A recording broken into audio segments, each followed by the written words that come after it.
No Longer Human. Also by Osamu Dazai. The Setting Sun. No Longer Human. By Osamu Dazai. Translated by Donald Keene. A New Directions book. 12 printing. This translation is dedicated with affection to Nancy and Edmundo Lasalle. Translator's introduction.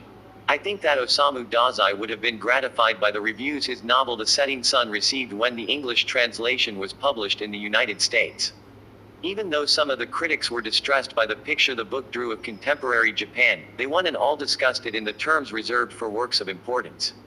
There was no trace of the condescension often bestowed on writings emanating from remote parts of the world, and for once nobody thought to use the damning adjective exquisite about an unquestionably Japanese product.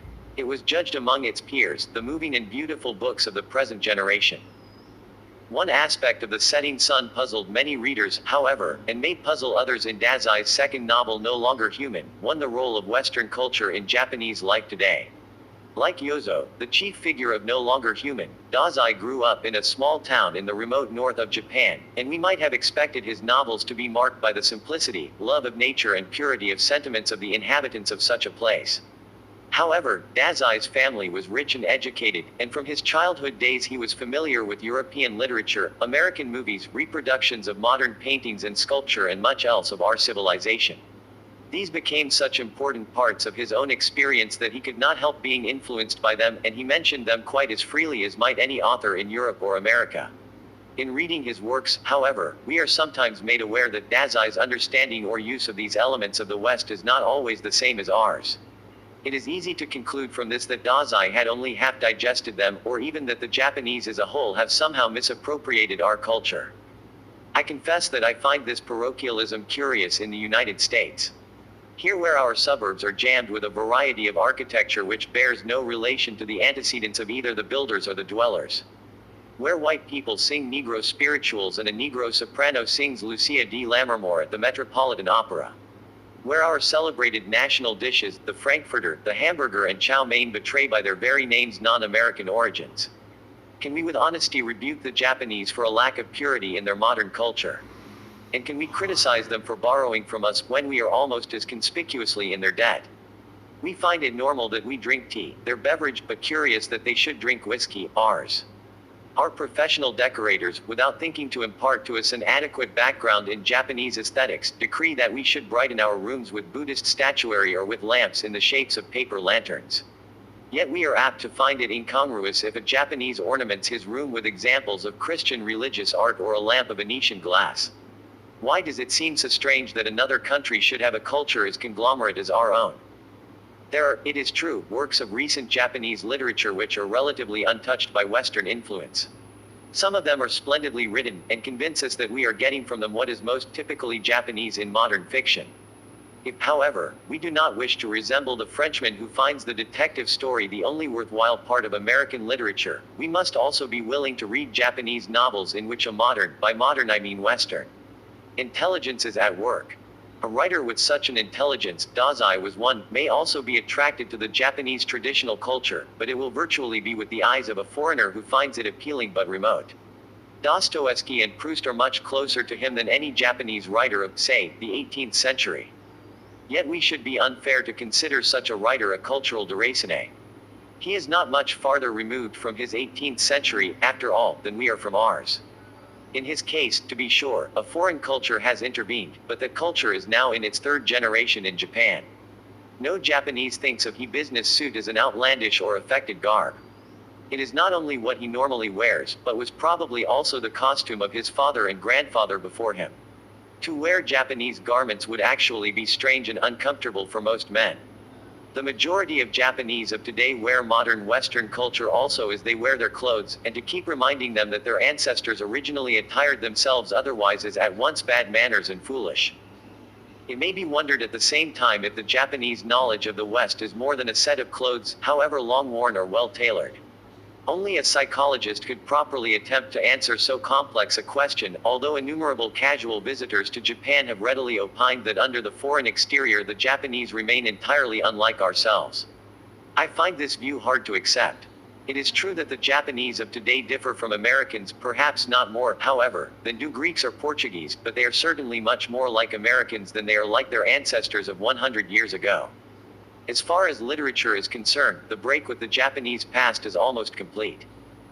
In Japanese universities today, the Japanese literature department is invariably one of the smallest and least supported. The bright young men generally devote themselves to a study of Western institutions or literature, and the academic journals are filled with learned articles on the symbolism of Leconte de Lisle or on the correspondence of James Knox Polk. The fact that these articles will never be read abroad, not even by specialists in Leconte de Lisle or James Knox Polk, inevitably creates a sense of isolation and even loneliness among intellectuals. Some Japanese of late have taken to referring to themselves as the orphans of Asia, indicating, and perhaps lamenting, the fact that although Japan has become isolated from the rest of Asia, the Western nations do not accept her literature or learning as part of their own. The Japanese writers of today are cut off from Asian literature as completely as the United States is from Latin American literature, by the conviction that there is nothing to learn. This attitude may be mistaken, but I remember how shocked a Japanese novelist, a friend of mine, was to see his own name included on a list of Lebanese, Iraqi, Burmese and miscellaneous other Asian writers who had been sponsored by an American foundation. He would undoubtedly have preferred to figure at the tail end of a list of Western writers or of world writers in general than to be classed with such obscure exotics. We might like to reprimand the Japanese for the neglect of their own traditional culture, or to insist that Japanese writers should be proud to be associated with other Asians, but such advice comes too late. As the result of our repeated and forcible intrusions in the past, Western tastes are coming to dominate letters everywhere. The most we have reason to expect in the future are world variants of a single literature, of the kind which already exist nationally in Europe. No Longer Human is almost symbolic of the predicament of the Japanese writers today. It is the story of a man who is orphaned from his fellows by their refusal to take him seriously. He is denied the love of his father, taken advantage of by his friends, and finally in turn is cruel to the women who love him.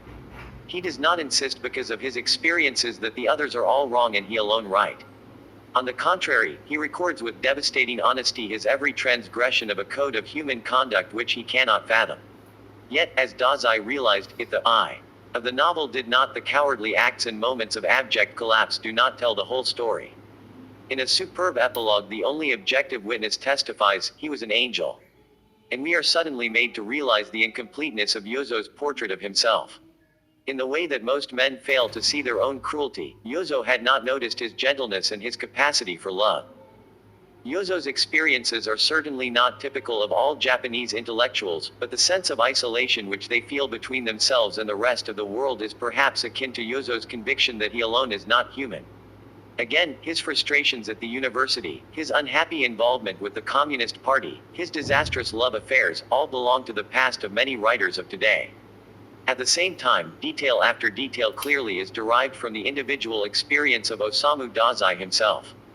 The temptation is strong to consider the book as a barely fictionalized autobiography, but this would be a mistake, I am sure. Dazai had the creative artistry of a great cameraman. His lens is often trained on moments of his own past, but thanks to his brilliant skill in composition and selection, his photographs are not what we expect to find cluttering an album. There is nothing of the meandering reminiscer about Dazai. With him all is sharp, brief and evocative.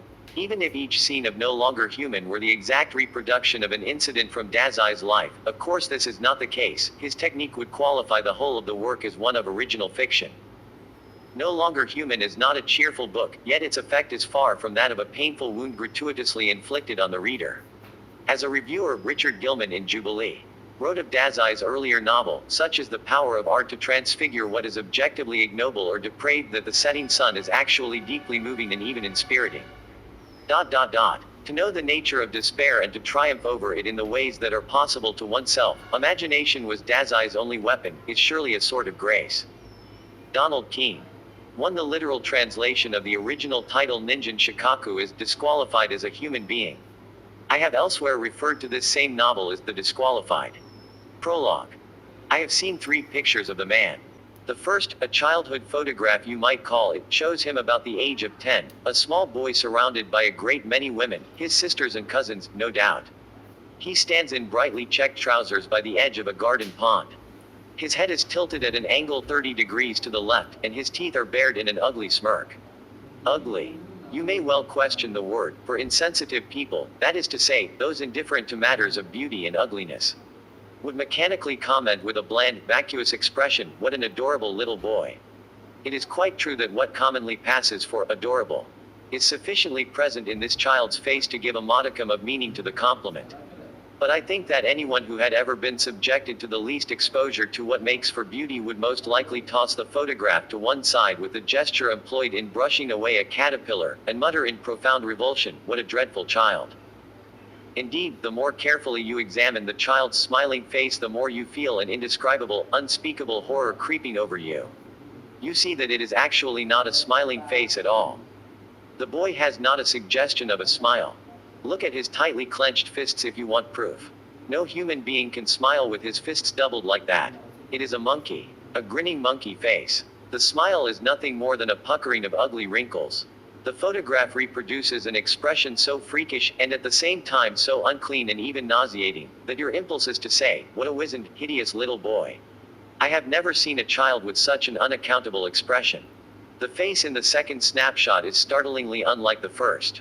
He is a student in this picture, although it is not clear whether it dates from high school or college days. At any rate, he is now extraordinarily handsome. But here again the face fails inexplicably to give the impression of belonging to a living human being. He wears a student's uniform and a white handkerchief peeps from his breast pocket. He sits in a wicker chair with his legs crossed.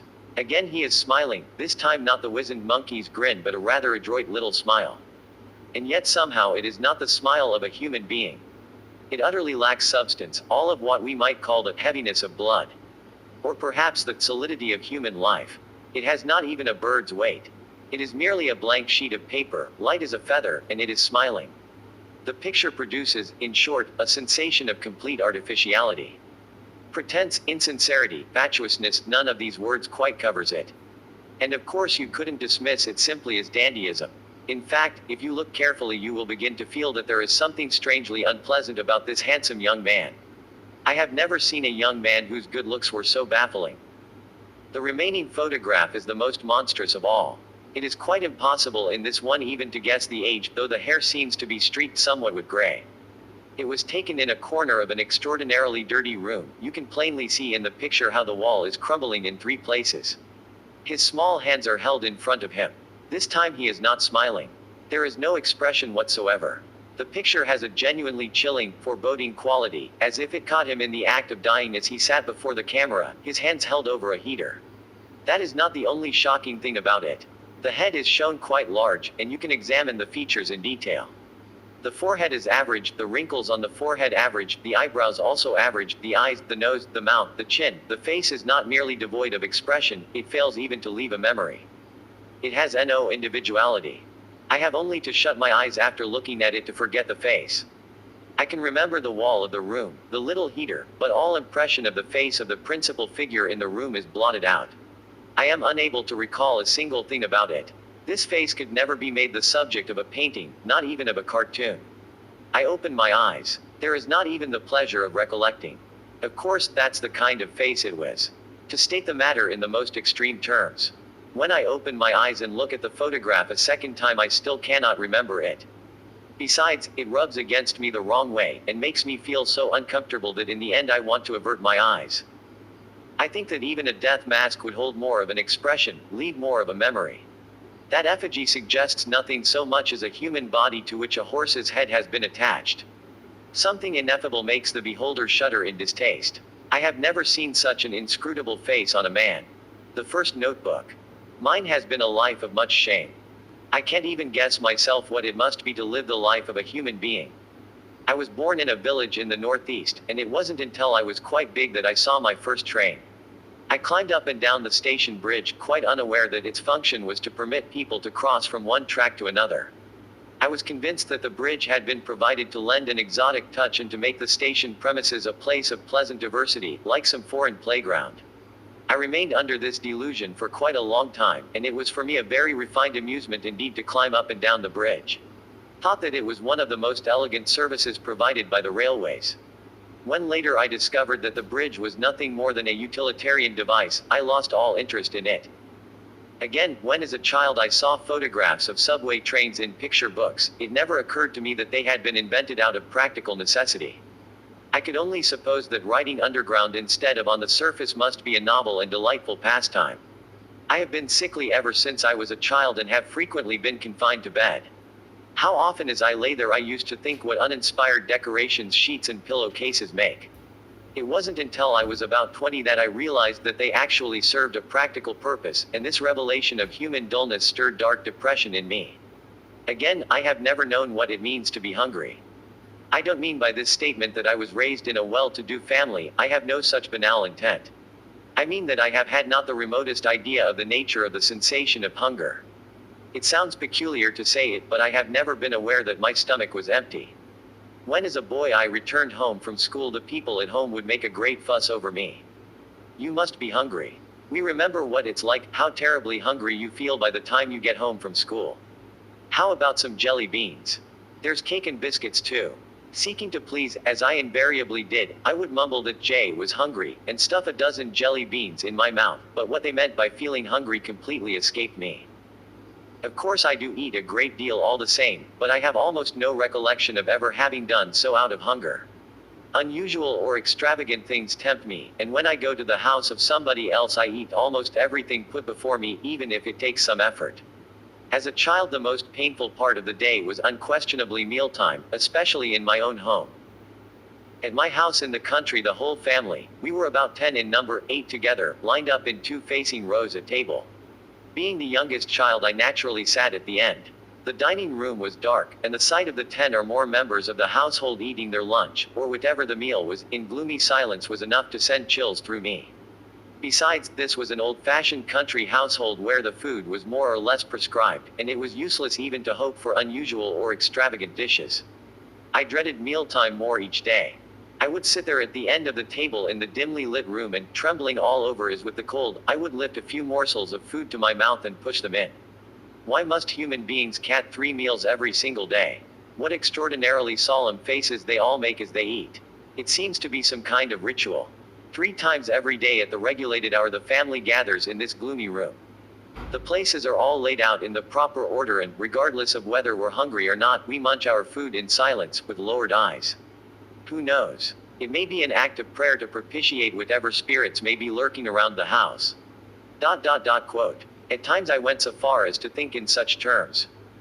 Eat or die, the saying goes, but to my ears it sounded like just one more unpleasant threat. Nevertheless, this superstition, I could only think of it as such, always aroused doubt and fear in me. Nothing was so hard for me to understand, so baffling, and at the same time so filled with menacing overtones as the commonplace remark, "Human beings work to earn their bread, for if they don't eat, they die."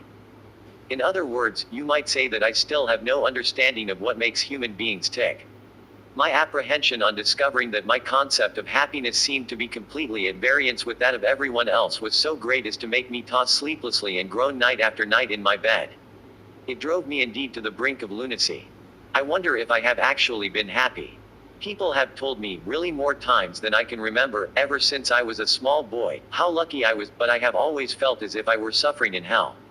It has seemed to me, in fact, that those who called me lucky were incomparably more fortunate than I. I have sometimes thought that I have been burdened with a pack of 10 misfortunes, any one of which, if borne by my neighbor, would be enough to make a murderer of him.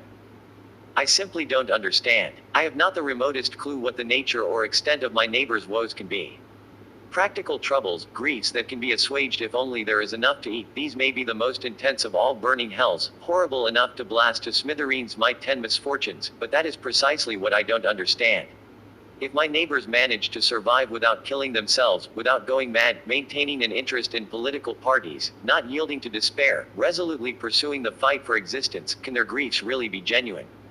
Am I wrong in thinking that these people have become such complete egoists and are so convinced of the normality of their way of life that they have never once doubted themselves? If that is the case, their sufferings should be easy to bear. They are the common lot of human beings, and perhaps the best one can hope for. I don't know. If you've slept soundly at night, the morning is exhilarating, I suppose. What kind of dreams do they have? What do they think about when they walk along the street? Money? Hardly, it couldn't only be that. I seem to have heard the theory advanced that human beings live in order to cat, but I've never heard anyone say that they lived in order to make money. No. And yet, in some instances. No, I don't even know that. The more I think of it, the less I understand.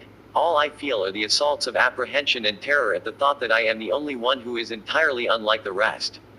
It is almost impossible for me to converse with other people. What should I talk about? How should I say it? I don't know. This was how I happened to invent my clowning. It was the last quest for love I was to direct at human beings. Although I had a mortal dread of human beings, I seemed quite unable to renounce their society.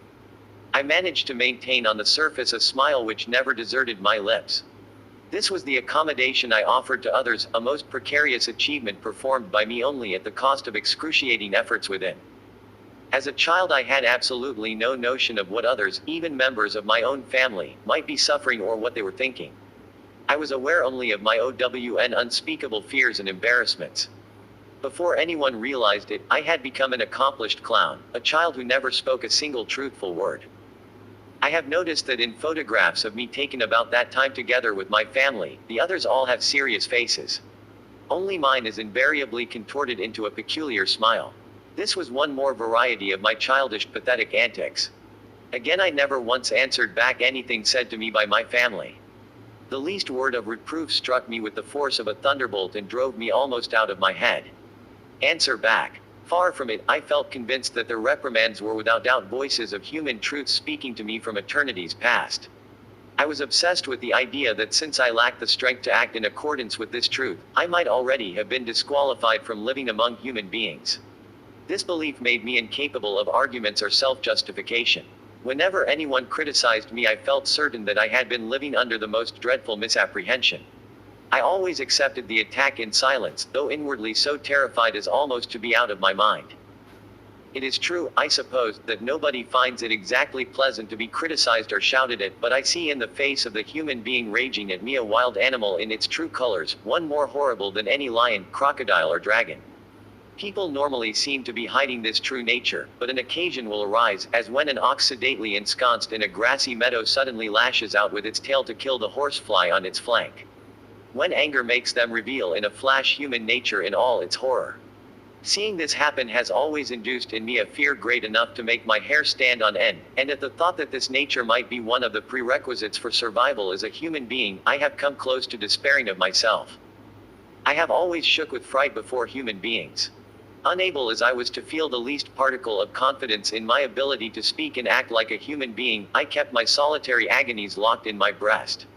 I kept my melancholy and my agitation hidden, careful lest any trace should be left exposed. I feigned an innocent optimism. I gradually perfected myself in the role of the farcical eccentric. I thought, as long as I can make them laugh, it doesn't matter how, 111 be all right.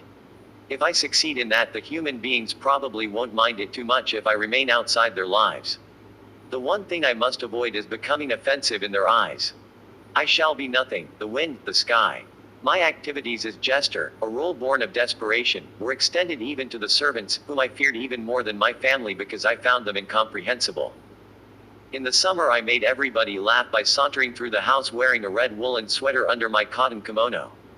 Even my elder brother, who was rarely given to mirth, burst out laughing and commented in intolerably affectionate tones, "That doesn't look so good on you, Yozo." But for all my follies, I was not so insensitive to heat and cold as to walk around in a woolen sweater at the height of summer. I had pulled my little sister's leggings over my arms, letting just enough stick out at the opening of the sleeves to give the impression that I was wearing a sweater. My father frequently had business in Tokyo and maintained a town house for that reason. He spent 2 or 3 weeks of the month at a time in the city, always returning laden with a really staggering quantity of presents, not only for members of our immediate family, but even for our relatives. It was a kind of hobby on his part. Once, the night before he was to leave for Tokyo, he summoned all the children to the parlor and smilingly asked us what present we would like this time, carefully noting each child's reply in a little book. It was most unusual for father to behave so affectionately with the children. "How about you, Yozo?" he asked, but I could only stammer uncertainly. Whenever I was asked what I wanted, my first impulse was to answer, nothing. The thought went through my mind that it didn't make any difference, that nothing was going to make me happy. At the same time, I was congenitally unable to refuse anything offered to me by another person, no matter how little it might suit my tastes. When I hated something, I could not pronounce the words, I don't like it. When I liked something, I tasted it hesitantly, furtively, as though it were extremely bitter. In either case, I was torn by unspeakable fear. In other words, I hadn't the strength even to choose between two alternatives. In this fact, I believe, lay one of the characteristics which in later years was to develop into a major cause of my life of shame. I remained silent, fidgeting. My father lost a little of his good humor. Will it be a book for you? Or how about a mask for the New Year lion dance? They sell them no W in children's sizes. Wouldn't you like one? Quote. The fatal words, wouldn't you like one, made it quite impossible for me to answer. I couldn't even think of any suitably clownish response. The gesture had completely failed. A book would be best, I suppose. My brother said seriously. Oh. The pleasure drained from my father's face. He snapped his notebook shut without writing anything. What a failure. Now I had angered my father, and I could be sure that his revenge would be something fearful. That night, as I lay shivering in bed, I tried to think if there were still not some way of redressing the situation. I crept out of bed, tiptoed down to the parlor, and opened the drawer of the desk where my father had most likely put his notebook. I found the book and took it out. I riffled through the pages until I came to the place where he had jotted down our requests for presents. I licked the notebook pencil and wrote in big letters, lion mask. This accomplished, I returned to my bed. I had not the faintest wish for a lion mask. In fact, I would actually have preferred a book. But it was obvious that father wanted to buy me a mask, and my frantic desire to cater to his wishes and restore his good humor had emboldened me to sneak into the parlor in the dead of night. This desperate expedient was rewarded by the great success I had hoped for. When, some days later, my father returned from Tokyo, I overheard him say to mother in his loud voice, I was in the children's room at the time, what do you think I found when I opened my notebook in the toy shop? See, somebody has written here, lion mask. It's not my handwriting. For a minute I couldn't figure it out, then it came to me. This was some of Yozo's mischief. You know, I asked him what he wanted from Tokyo, but he just stood there grinning without saying a word. Later he must have got to wanting that lion mask so badly he couldn't stand it. He's certainly a funny kid. Pretends not to know what he wants and then goes and writes it. If he wanted the mask so much, all he had to do was tell me. I burst out laughing in front of everybody in the toy shop. Ask him to come here at once. On another occasion I assembled all our men and women servants in the foreign-style room. I got one of the menservants to bang at random on the keys of the piano. Our house was well equipped with most amenities even though we were in the country, and I made everyone roar with laughter by cavorting in a wild Indian dance to his hit and miss tune. My brother took a flashbulb photograph of me performing my dance. When the picture was developed, you could see my peepee through the opening between the two handkerchiefs which served for a loincloth, and this too occasioned much merriment. It was perhaps to be accounted a triumph which surpassed my own expectations. I used to subscribe regularly to a dozen or more children's magazines, and for my private reading ordered books of all sorts from Tokyo. I became an adept in the exploits of Dr. Nonsentius and Dr. Know-it-all, and was intimately acquainted with all manner of spooky stories, tales of adventure, collections of jokes, songs and the like. I was never short of material for the absurd stories I solemnly related to make the members of my family laugh. But what of my schooling? I was well on the way to winning respect. But the idea of being respected used to intimidate me excessively. My definition of a respected man was one who had succeeded almost completely in hoodwinking people, but who was finally seen through by some omniscient, omnipotent person who ruined him and made him suffer a shame worse than death. Even supposing I could deceive most human beings into respecting me, one of them would know the truth, and sooner or later other human beings would learn from him. What would be the wrath and vengeance of those who realized how they had been tricked? That was a hair-raising thought. I acquired my reputation at school less because I was the son of a rich family than because, in the vulgar parlance, I had brains. Being a sickly child, I often missed school for a month or two or even a whole school year at a stretch. Nevertheless, when I returned to school, still convalescent and in a rickshaw, and took the examinations at the end of the year, I was always first in my class thanks to my brains. I never studied, even when I was well. During recitation time at school I would draw cartoons, and in the recess periods I made the other children in the class laugh with the explanations to my drawings. In the composition class one wrote nothing but funny stories. My teacher admonished me, but that didn't make me stop, for I knew that he secretly enjoyed my stories. One day I submitted a story written in a particularly doleful style recounting how when I was taken by my mother on the train to Tokyo, I had made water in a spittoon in the corridor. But at the time I had not been ignorant that it was a spittoon. I deliberately made my blunder, pretending a childish innocence. I was so sure that the teacher would laugh that I stealthily followed him to the staff room. As soon as he left the classroom, the teacher pulled out my composition from the stack written by my classmates. He began to read as he walked down the hall, and was soon snickering. He went into the staff room, and a minute or so later, was it when he finished it. He burst into loud guffaws, his face scarlet with laughter. I watched him press my paper on the other teachers. I felt very pleased with myself. A mischievous little imp. I had succeeded in appearing mischievous. I had succeeded in escaping from being respected. My report card was all A's except for deportment, where it was never better than a C or a D. This too was a source of great amusement to my family. My true nature, however, was one diametrically opposed to the role of a mischievous imp. Already by that time I had been taught a lamentable thing by the maids and menservants. I was being corrupted. I now think that to perpetrate such a thing on a small child is the ugliest, vilest, crudest crime a human being can commit. But I endured it. I even felt as if it enabled me to see one more particular aspect of human beings. I smiled in my weakness. If I had formed the habit of telling the truth, I might perhaps have been able to confide unabashedly to my father or mother about the crime, but I could not fully understand even my own parents. To appeal for help to any human being, I could expect nothing from that expedient. Supposing I complained to my father or my mother, or to the police, the government, I wondered if in the end I would not be argued into silence by someone in good graces with the world, by the excuses of which the world approved. It is only too obvious that favoritism inevitably exists. It would have been useless to complain to human beings. So I said nothing of the truth. I felt I had no choice but to endure whatever came my way and go on playing the clown. Some perhaps will deride me. What do you mean by not having faith in human beings? When did you become a Christian anyway? I fail to see, however, that a distrust for human beings should necessarily lead directly to religion.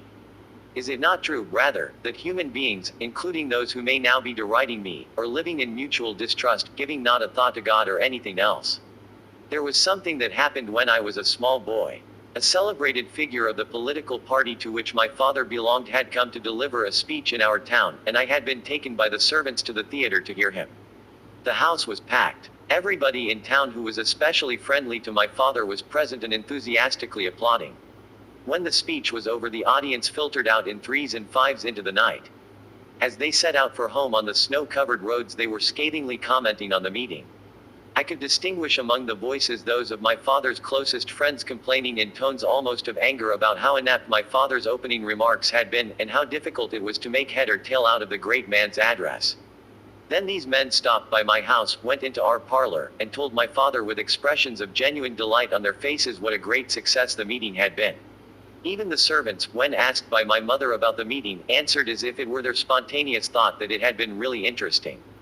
These were the selfsame servants who had been bitterly complaining on the way home that political meetings are the most boring thing in the world. This, however, is only a minor example. I am convinced that human life is filled with many pure, happy, serene examples of insincerity, truly splendid of their kind, of people deceiving one another without, strangely enough, any wounds being inflicted, of people who seem unaware even that they are deceiving one another. But I have no special interest in instances of mutual deception. I myself spent the whole day long deceiving human beings with my clowning. I have not been able to work up much concern over the morality prescribed in textbooks of ethics under such names as righteousness. I find it difficult to understand the kind of human being who lives, or who is sure he can live purely, happily, serenely while engaged in deceit. Human beings never did teach me that abstruse secret. If I had only known that one thing, I should never have had to dread human beings so, nor should I have opposed myself to human life, nor tasted such torments of hell every night. In short, I believe that the reason why I did not tell anyone about that loathsome crime perpetrated on me by the servants was not because of distrust for human beings, nor of course because of Christian leanings, but because the human beings around me had rigorously sealed me off from the world of trust or distrust. Even my parents at times displayed attitudes which were hard for me to understand. I also have the impression that many women have been able, instinctively, to sniff out this loneliness of mine, which I confided to no one, and this in later years was to become one of the causes of my being taken advantage of in so many ways. Women found in me a man who could keep a love secret. The second notebook. On the shore, at a point so close to the ocean one might imagine it was there that the waves broke, stood a row of over 20 fairly tall cherry trees with coal-black trunks.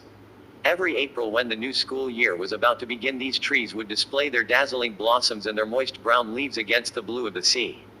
Soon a snowstorm of blossoms would scatter innumerable petals into the water, flecking the surface with points of white which the waves carried back to the shore.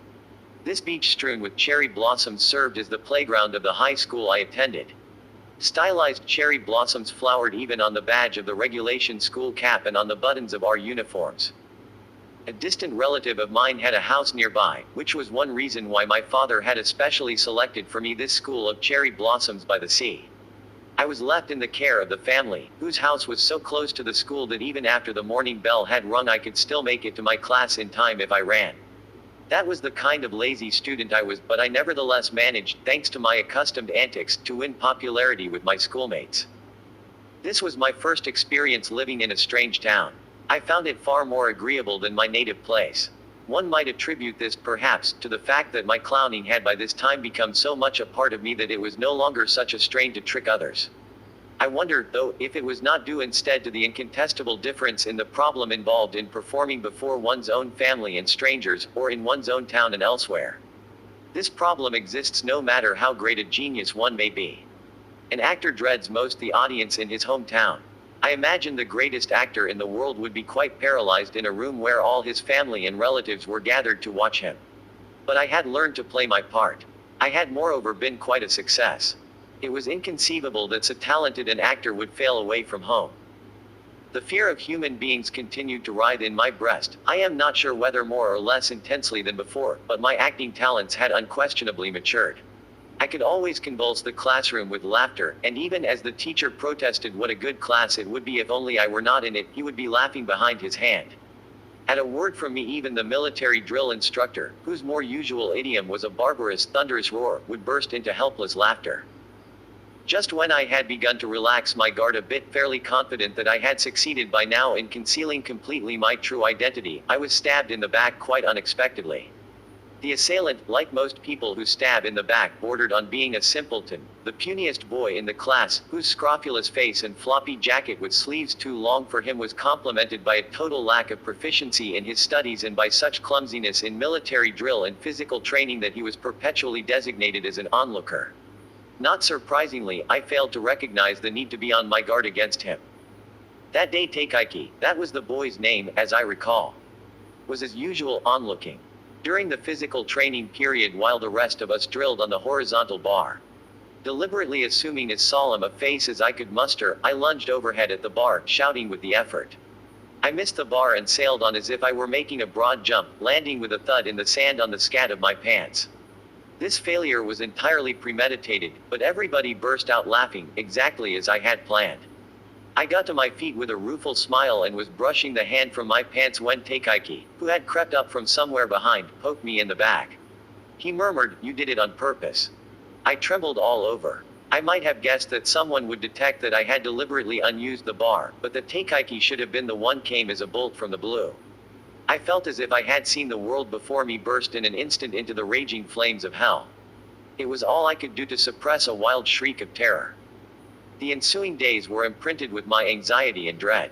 I continued on the surface making everybody laugh with my miserable clowning, but now and then painful sighs escaped my lips. Whatever I did, Takeiki would see through it, and I was sure he would soon start spreading the word to everyone he saw. This thought, my forehead broke out in a sweat. I stared around me vacantly with the wild eyes of a madman. If it were possible, I felt, I would like to keep a 24 hours a day surveillance over Takeiki, never stirring from him, morning, noon or night, to make sure that he did not divulge the secret. I brooded over what I should do. I would devote the hours spent with him to persuading him that my antics were not on purpose. But the genuine article. If thing 9 went well, I would like to become his inseparable friend. But if this proved utterly impossible, I had no choice but to pray for his death. Typically enough, the one thing that never occurred to me was to kill him. During the course of my life I have wished innumerable times that I might meet with a violent death, but I have never once desired to kill anybody. I thought that in killing a dreaded adversary I might actually be bringing him happiness. In order to win over Teikaiki, I clothed my face in the gentle beguiling smile of the false Christian. I strolled everywhere with him, my arm lightly around his scrawny shoulders, my head tilted affectionately towards him. I frequently would invite him in honeyed, cajoling tones to come and play in the house where I was lodging. But instead of an answer, he always gave me only blank stares in return. One day after school was let out, it must have been in the early summer, there was a sudden downpour. The other students were making a great fuss about getting back to their lodgings, but since I lived just around the corner, I decided to make a dash for it. Due 6T, as I was about to rush outside, I noticed Teikaiki hovering dejectedly in the entranceway. I said, "Let's go. I'll lend you my umbrella." I grabbed Teikaiki a hand as he hesitated, and ran out with him into the rain. When we arrived home, I nuked my aunt to dry our jackets. I had succeeded in luring Teikaiki to my room. The household consisted of my aunt, a woman in her 50s, and my two cousins, the older of whom was a tall, frail, bespectacled girl of about 30. She had been married at one time but was later separated, and the younger a short, round-faced girl who looked fresh out of high school. The ground floor of the house was given over to a shop where small quantities of stationery supplies and sporting goods were offered for sale, but the principal source of income wagged the rent from the 5 or 6 tenements built by my late uncle. Teikaiki, standing haplessly in my room, said, "My ears hurt. They must have got wet in the rain." I examined his ears and discovered they were both running horribly. The lobes seemed filled to the bursting with pus. I simulated an exaggerated concern. "This looks terrible. It must hurt." Then, in the gentle tones a woman might use, I apologized. "I'm so sorry I dragged you out in all this rain." I went downstairs to fetch some cotton wool and alcohol. Teikaiki lay on the floor with his head on my lap, and I painstakingly swabbed his ears. Even Teikaiki seemed not to be aware of the hypocrisy, the scheming, behind my actions. Far from it, his comment as he lay there with his head pillowed in my lap was, 111 bet lots of women will fall for you. It was his illiterate approximation of a compliment. This, I was to learn in later years, was a kind of demoniacal prophecy, more horrible than Teikaiki could have realized. To fall for. To be fallen for. I feel in these words something unspeakably vulgar, farcical, and at the same time extraordinarily complacent. Once these expressions put in an appearance, no matter how solemn the place, the silent cathedrals of melancholy crumble, leaving nothing but an impression of fatuousness. It is curious, but the cathedrals of melancholy are not necessarily demolished if one can replace the vulgar. What a messy business it is to be fallen for. By the more literary, what uneasiness lies in being loved. Teikaiki uttered that idiotic compliment, that women would fall for me, because I had been kind enough to clean the discharge from his ears. My reaction at the time was merely to blush and smile, without saying a word in return, but to tell the truth, I already had a faint inkling of what his prophecy implied. No, to speak in those terms of the atmosphere engendered by so vulgar an expression as to fall for, is to betray a precocity of sentiment not even worthy of the dialogue of the romantic lead in a musical comedy. I certainly was not moved by the farcical, self-satisfied emotion suggested by the phrase, to have a faint inkling. I have always found the female of the human species many times more difficult to understand than the male. In my immediate family, women outnumbered the men, and many of my cousins were girls. There was also the maidservant of the crime. I think it would be no exaggeration to say that my only playmates while I was growing up were girls. Nevertheless, it was with very much the sensation of treading on thin ice that I associated with these girls. I could almost never guess their motives. I was in the dark. At times I made indiscreet mistakes which brought me painful wounds. These wounds, unlike the scars from the lashing a man might give, cut inwards very deep, like an internal hemorrhage, bringing intense discomfort. Once inflicted, it was extremely hard to recover from such wounds. Women led me on only to throw me aside. They mocked and tortured me when others were around, only to embrace me with passion as soon as everyone had left. Women sleep so soundly they seem to be dead. Who knows? Women may live in order to sleep. These and various other generalizations were products of an observation of women since boyhood days, but my conclusion was that though women appear to belong to the same species as man, they are actually quite different creatures, and these incomprehensible, insidious beings have, fantastic as it seems, always looked after me. In my case, such an expression as to be fallen for, or even to be loved, is not in the least appropriate. Perhaps it describes the situation more accurately to say that I was looked after. Women were also less demanding than men when it came to my clowning. When I played the jester, men did not go on laughing indefinitely. I knew that if I got carried away by my success in entertaining a man and overdid the role, my comedy would fall flat, and I was always careful to quit at a suitable place. Women, on the other hand, have no sense of moderation. No matter how long I went on with my antics, they would ask for more, and I would become exhausted responding to their insatiable demands for encores. They really laugh an amazing amount of the time. I suppose one can say that women stuff themselves with far more pleasures than men. The two cousins in whose house I was living while attending school used to visit my room whenever they had the time. Their knock on my door, no matter how often it came, never failed to startle me so that I almost jumped in fright. "Are you studying?" "No," I would say with a smile, shutting my book. I would launch into some silly story, miles removed from what I was thinking. Today at school, the geography teacher, the one we call the walrus. One evening my cousins came to my room, and after they had compelled me to clown at unmerciful lengths, one of them proposed, "Yozo, let's see how you look with glasses on." "Why? Don't make such a fuss. Put them on. Here, take these glasses." They invariably spoke in the same harsh, peremptory tones. The clown meekly put on the older girl's glasses. My cousins were convulsed with laughter. "You look exactly like him. Exactly like Harold Lloyd." The American movie comedian was very popular at the time in Japan. I stood up. "Ladies and gentlemen," I said, raising one arm in greeting, "I should like on this occasion to thank all my Japanese fans." I went through the motions of making a speech. They laughed all the harder. From then on, whenever a Harold Lloyd movie came to town, I went to see it and secretly studied his expressions. One autumn evening, as I was lying in bed reading a book, the older of my cousins, I always called her sister, suddenly darted into my room quick as a bird, and collapsed over my bed. She whispered through her tears, "Yozo, you'll help me, I know. I know you will. Let's run away from this terrible house together. Oh, help me, please." She continued in this hysterical vein for a while, only to burst into tears again. This was not the first time that a woman had put on such a scene before me, and sister's excessively emotional words did not surprise me much. I felt instead a certain boredom at their banality and emptiness. I slipped out of bed, went to my desk and picked up a persimmon. I peeled it and offered sister a section. She ate it, still sobbing, and said, "Have you any interesting books? Lend me something." I chose Soseki's "I Am a Cat" from my bookshelf and handed it to her. "Thanks for the persimmon," sister said as she left the room, an embarrassed smile on her face. Sister was not the only one. I have often felt that I would find it more complicated, troublesome and unpleasant to ascertain the feelings by which a woman lives than to plumb the innermost thoughts of an earthworm. Long personal experience had taught me that when a woman suddenly bursts into hysterics, the way to restore her spirits is to give her something sweet. Her younger sister, Sechin, would even bring friends to my room, and in my usual fashion I amused them all with perfect impartiality. As soon as a friend had left, Sechin would tell me disagreeable things about her, inevitably concluding, "She's a bad girl. You must be careful of her." If that's the case, I wanted to say, "You needn't have gone to the trouble of bringing her here." Thanks to Sechin, almost all the visitors to my room were girls. This, however, by no means implies that Teikaiki's compliment, "Women'll fall for you," had as yet been realized. I was merely the Harold Lloyd of Northeast Japan. Not for some years would Teikaiki's silly statement come palpitatingly alive, metamorphosed into a sinister prophecy.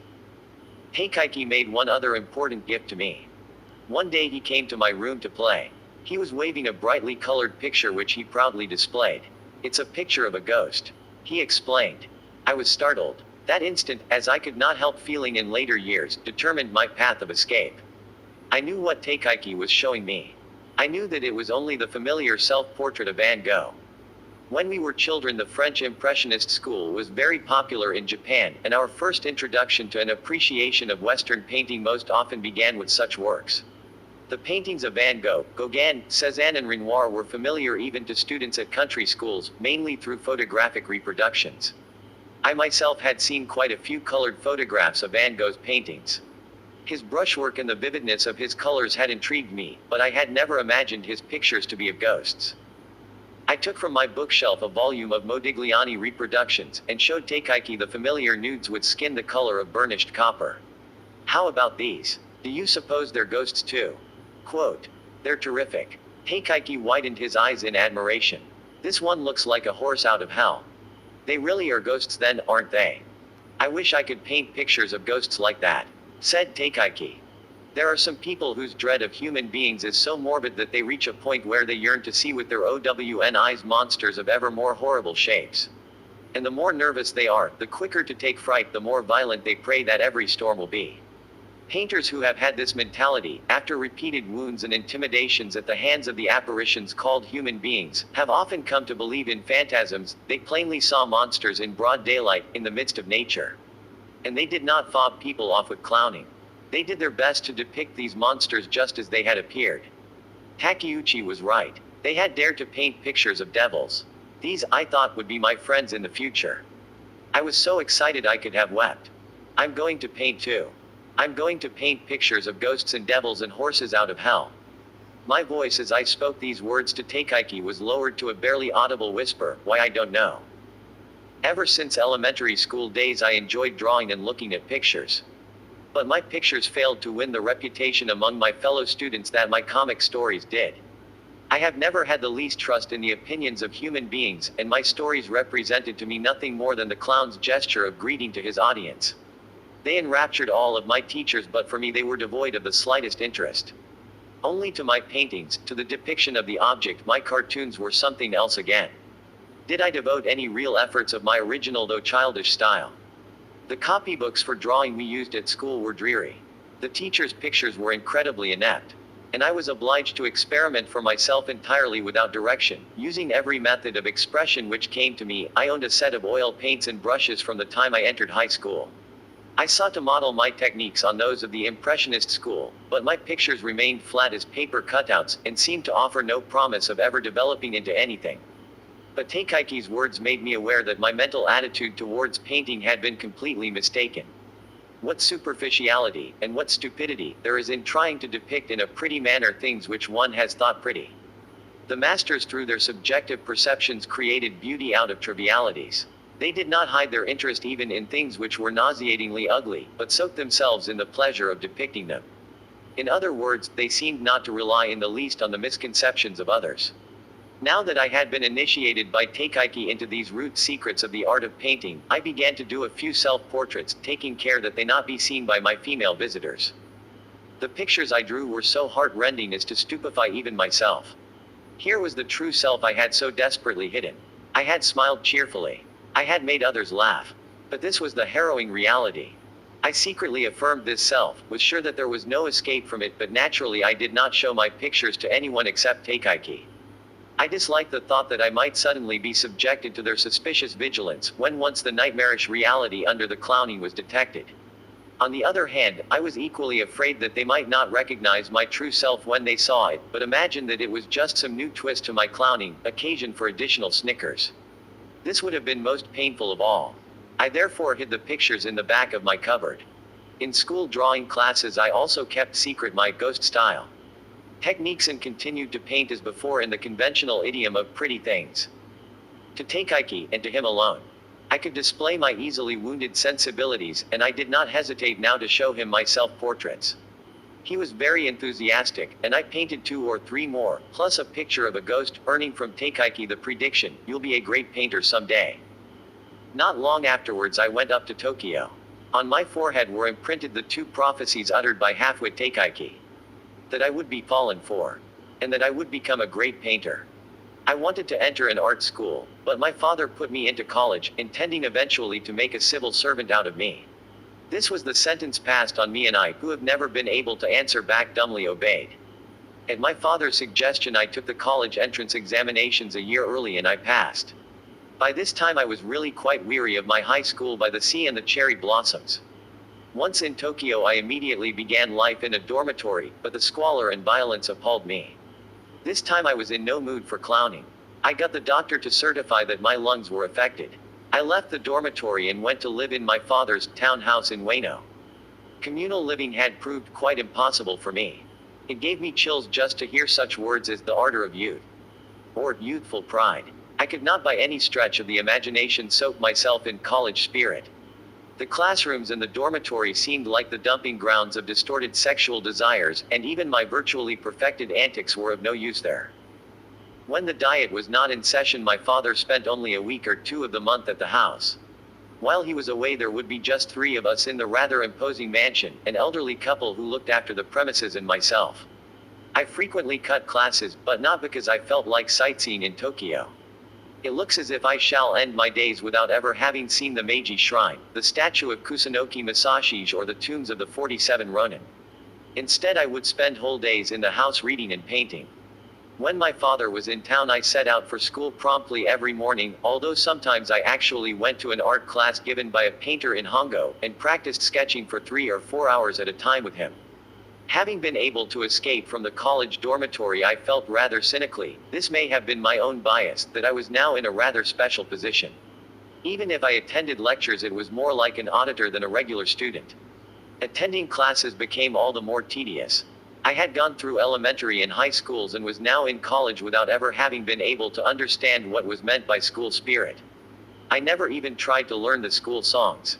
Before long, a student at the art class was to initiate me into the mysteries of drink, cigarettes, prostitutes, pawnshops, and left-wing thought. A strange combination, but it actually happened that way. This student's name was Masao Horiki. He had been born in downtown Tokyo, was 6 years older than myself, and was a graduate of a private art school. Having no atelier at home, he used to attend the art class one frequented, where he was supposedly continuing his study of oil painting. One day, when we still barely knew each other by sight, we hadn't as yet exchanged a word, he suddenly said to me, "Can you lend me 5 yen?" I was so taken aback that I ended up by giving him the money. "That's fine," he said. "Now for some liquor. You're my guest." I couldn't very well refuse, and I was dragged off to a cafe near the school. This marked the beginning of our friendship. "I've been noticing you for quite a while." There. That bashful smile, that's the special mark of the promising artist. Now, as a pledge of our friendship, bottoms up. He called one of the waitresses to our table. "Isn't he a handsome boy? You mustn't fall for him, now. I'm sorry to say it, but ever since he appeared in our art class, I've only been the second handsomest." Horiki was swarthy, but his features were regular and most unusual for an art student. He always wore a neat suit and a conservative necktie. His hair was pomaded and parted in the middle. The surroundings were unfamiliar to me. I kept folding and unfolding my arms nervously, and my smiles now were really bashful. In the course of drinking 2 or 3 glasses of beer, however, I began to feel a strange lightness of liberation.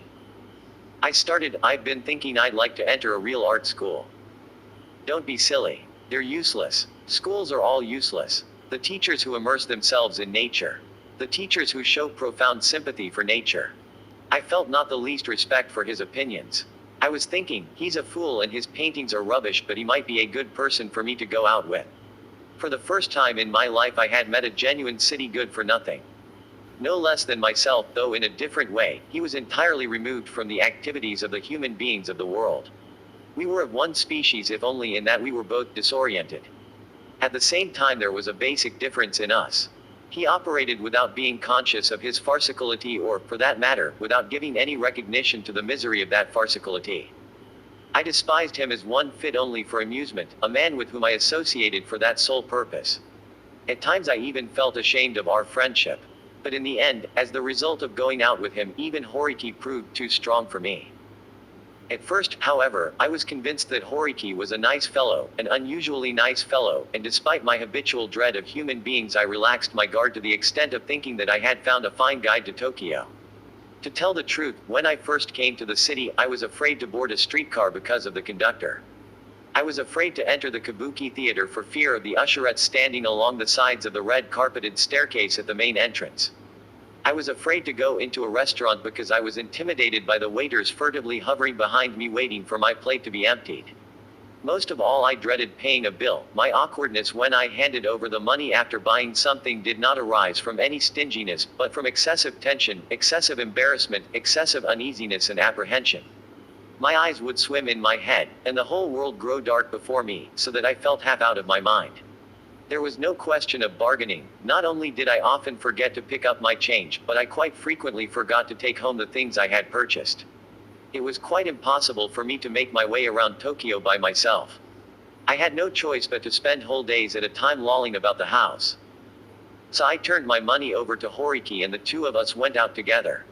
He was a great bargainer, and this perhaps earned him the ranking of expert in pleasure seeking. He displayed unusual proficiency in spending minimal sums of money with maximum effect. His talents extended to getting wherever he wanted in the shortest possible time without ever having recourse to taxis. He used by turns, as seemed appropriate, the streetcar, the bus, and even steam launches in the river. He gave me a practical education. Thus, if we stopped in the morning at a certain restaurant on our way home from a prostitute's and had a bath with our meal, it was a cheap way of experiencing the sensation of living luxuriously. He also explained that beef with rice or skewered chicken, the sort of dishes you can get at a roadside stand, are cheap but nourishing. He guaranteed that nothing got you drunker quicker than brandy. At any rate, as far as the bill was concerned, he never caused me to feel the least anxiety or fear. Another thing which saved me when with Horiki was that he was completely uninterested in what his listener might be thinking, and could pour forth a continuous stream of nonsensical chatter 24 hours a day, in whichever direction the eruption of his passions led him. It may have been that his passions consisted in ignoring the feelings of his listener. His loquacity ensured that there would be absolutely no danger of our falling into uncomfortable silences when our pleasures had fatigued us. In dealings with other people, I had always been on my guard lest those frightful silences occur, but since I was naturally slow of speech, I could only stave them off by a desperate recourse to clowning. Now, however, that stupid Horiki, quite without realizing it, was playing the part of the clown, and I was under no obligation to make appropriate answers. It sufficed if I merely let the stream of his words flow through my ears and, once in a while, commented with a smile, "Not really." I soon came to understand that drink, tobacco, and prostitutes were all excellent means of dissipating, even for a few moments, my dread of human beings. I came even to feel that if I had to sell every last possession to obtain these means of escape, it would be well worth it. I never could think of prostitutes as human beings or even as women. They seemed more like imbeciles or lunatics. But in their arms I felt absolute security. I could sleep soundly. It was pathetic how utterly devoid of greed they really were. And perhaps because they felt for me something like an affinity for their kind, these prostitutes always showed me a natural friendliness which never became oppressive. Friendliness with no ulterior motive, friendliness stripped of high-pressure salesmanship, for someone who might never come again. Some nights I saw these imbecile, lunatic prostitutes with the halo of Mary. I went to them to escape from my dread of human beings, to seek a mere night of repose, but in the process of diverting myself with these kindred prostitutes, I seemed to have acquired before I was aware of it a certain offensive atmosphere which clung inseparably to me. This was a quite unexpected byproduct of my experience, but gradually it became more manifest, until Horiki pointed it out to my amazement and consternation. I had, quite objectively speaking, passed through an apprenticeship in women at the hands of prostitutes, and I had of late become quite adept. The severest apprenticeship in women, they say, is with prostitutes, and that makes it the most effective. The odor of the lady killer had come to permeate me, and women, not only prostitutes, instinctively detected it and flocked to me. This obscene and inglorious atmosphere was the bonus I received, and it was apparently far more noticeable than the recuperative effects of my apprenticeship. Horiki informed me of it half as a compliment, I suppose, but it struck a painful chord in me. I remembered now clumsily written letters from bar girls. And the general's daughter, a girl of 20, whose house was next to mine, and who every morning when I went to school was always hovering around her gate, all dressed up for no apparent reason. And the waitress at the steak restaurant who, even when I didn't say a word, and the girl at the tobacco shop I patronized who always would put in the package of cigarettes she handed me. And the woman in the seat next to mine at the Kabuki theater, and the time when I was drunk and fell asleep on the streetcar in the middle of the night. And that letter burning with passion that came unexpectedly from a girl relative in the country. And the girl, whoever it was, who left a doll, one she had made herself, for me when I was away. With all of them I had been extremely negative, and the stories had gone no further, remaining undeveloped fragments. But it was an undeniable fact, and not just some foolish delusion on my part, that there lingered about me an atmosphere which could send women into sentimental reveries. It caused me a bitterness akin to shame to have this pointed out by someone like Horiki. At the same time I suddenly lost all interest in prostitutes. To show off his modernity. I can't think of any other reason. Horiki also took me one day to a secret communist meeting. I don't remember exactly what it was called, a reading society. I think a secret communist meeting may have been for Horiki just one more of the sights of Tokyo. I was introduced to the comrades, and obliged to buy a pamphlet. I then heard a lecture on Marxian economics delivered by an extraordinarily ugly young man, the guest of honor. Everything he said seemed exceedingly obvious, and undoubtedly true, but I felt sure that something more obscure, more frightening lurked in the hearts of human beings. Greed did not cover it, nor did vanity. Nor was it simply a combination of lust and greed. I wasn't sure what it was, but I felt that there was something inexplicable at the bottom of human society which was not reducible to economics. Terrified as I was by this weird element, I assented to materialism as naturally as water finding its own level. But materialism could not free me from my dread of human beings. I could not feel the joy of hope a man experiences when he opens his eyes on young leaves. Nevertheless, I regularly attended the meetings of the Reading Society. I found it uproariously amusing to see my comrades, their faces tense as though they were discussing matters of life and death, absorbed in the study of theories so elementary they were on the order of 1 and 1 makes 2. I tried to take some of the strain out of the meetings with my usual antics. That was why, I imagine, the oppressive atmosphere of the group gradually relaxed. I came to be so popular that I was considered indispensable at the meetings. These simple people perhaps fancied that I was just as simple as they, an optimistic, laughter-loving comrade, but if such was their view, I was deceiving them completely. I was not their comrade. Yet I attended every single meeting and performed for them my full repertory of farce. I did it because I liked to, because those people pleased me, and not necessarily because we were linked by any common affection derived from Marx. Irrationality. I found the thought faintly pleasurable. Or rather, I felt at ease with it. What frightened me was the logic of the world. In it lay the foretaste of something incalculably powerful. Its mechanism was incomprehensible, and I could not possibly remain closeted in that windowless, bone-chilling room. Though outside lay the sea of irrationality, it was far more agreeable to swim in its waters until presently I drowned. People talk of social outcasts. The words apparently denote the miserable losers of the world, the vicious ones, but I feel as though I have been a social outcast from the moment I was born. If ever I meet someone society has designated as an outcast, I invariably feel affection for him, an emotion which carries me away in melting tenderness. People also talk of a criminal consciousness. All my life in this world of human beings I have been tortured by such a consciousness, but it has been my faithful companion, like a wife in poverty, and together, just the two of us, we have indulged in our forlorn pleasures. This, perhaps, has been one of the attitudes in which I have gone on living. People also commonly speak of the wound of a guilty conscience. In my case, the wound appeared of itself when I was an infant, and with the passage of time, far from healing it has grown only the deeper, until now it has reached the bone. The agonies I have suffered night after night have made for a hell composed of an infinite diversity of tortures. Though this is a very strange way to put it, the wound has gradually become dearer to me than my own flesh and blood, and I have thought its pain to be the emotion of the wound as it lived, or even its murmur of affection. For such a person as myself, the atmosphere of an underground movement was curiously soothing and agreeable. What appealed to me, in other words, was not so much its basic aims as its personality. The movement served Horiki merely as a pretext for idiotic banter. The only meeting he attended was the one where he introduced me. He gave as his reason for not coming again the stupid joke that Marxists should study not only the productive aspects of society but the consumptive ones. At any rate, the consumptive aspects were the only ones we observed together. When I think back on it now, in those days there were Marxists of every variety. Some, like Horiki, called themselves such out of an empty modernity. An attraction for its odor of irrationality led others, like myself, to participate in the movement. I am sure that if the true believers in Marxism had discovered what Horiki and I were really interested in, they would have been furious with us, and driven us out immediately as vile traitors. Strange to say, however, neither Horiki nor I ever came close to being expelled. On the contrary, I felt so much more relaxed in this irrational world than in the world of rational gentlemen that I was able to do what was expected of me in a sound manner. I was therefore considered a promising comrade and entrusted with various jobs fraught with a ludicrous degree of secrecy. As a matter of fact, I never once refused any of their jobs. Curiously docile, I performed whatever they asked of me with such unruffled assurance that the dogs, that was the name by which the comrades referred to the police, suspected nothing, and I was never so much as picked up for questioning. Smiling, making others smile, I punctiliously acquitted myself of all their dangerous missions.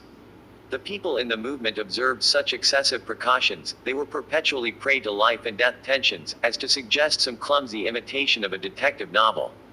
The missions on which I was employed were really of a stupefying inconsequentiality, but the comrades kept themselves worked up into a state of frantic excitement by incessantly reminding themselves how dangerous these errands were.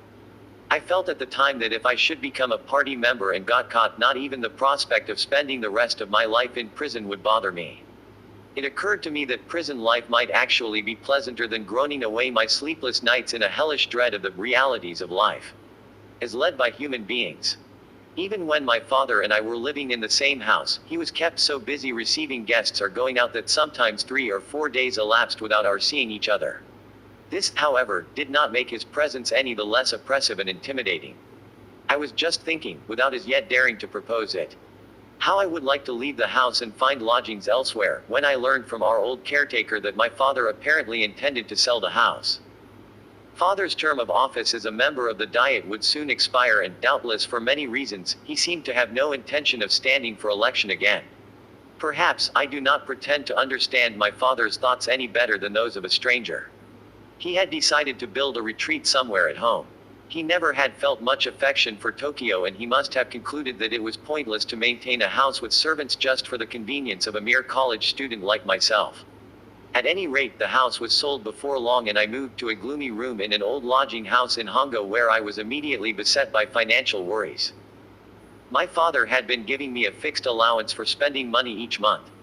It would disappear in 2 or 3 days' time, but there had always been cigarettes, liquor and fruit in the house, and other things, books, stationery, and anything in the way of clothing, could be charged at shops in the neighborhood. As long as it was one of the shops my father patronized, it made no difference even if I left the place without offering so much as a word of explanation.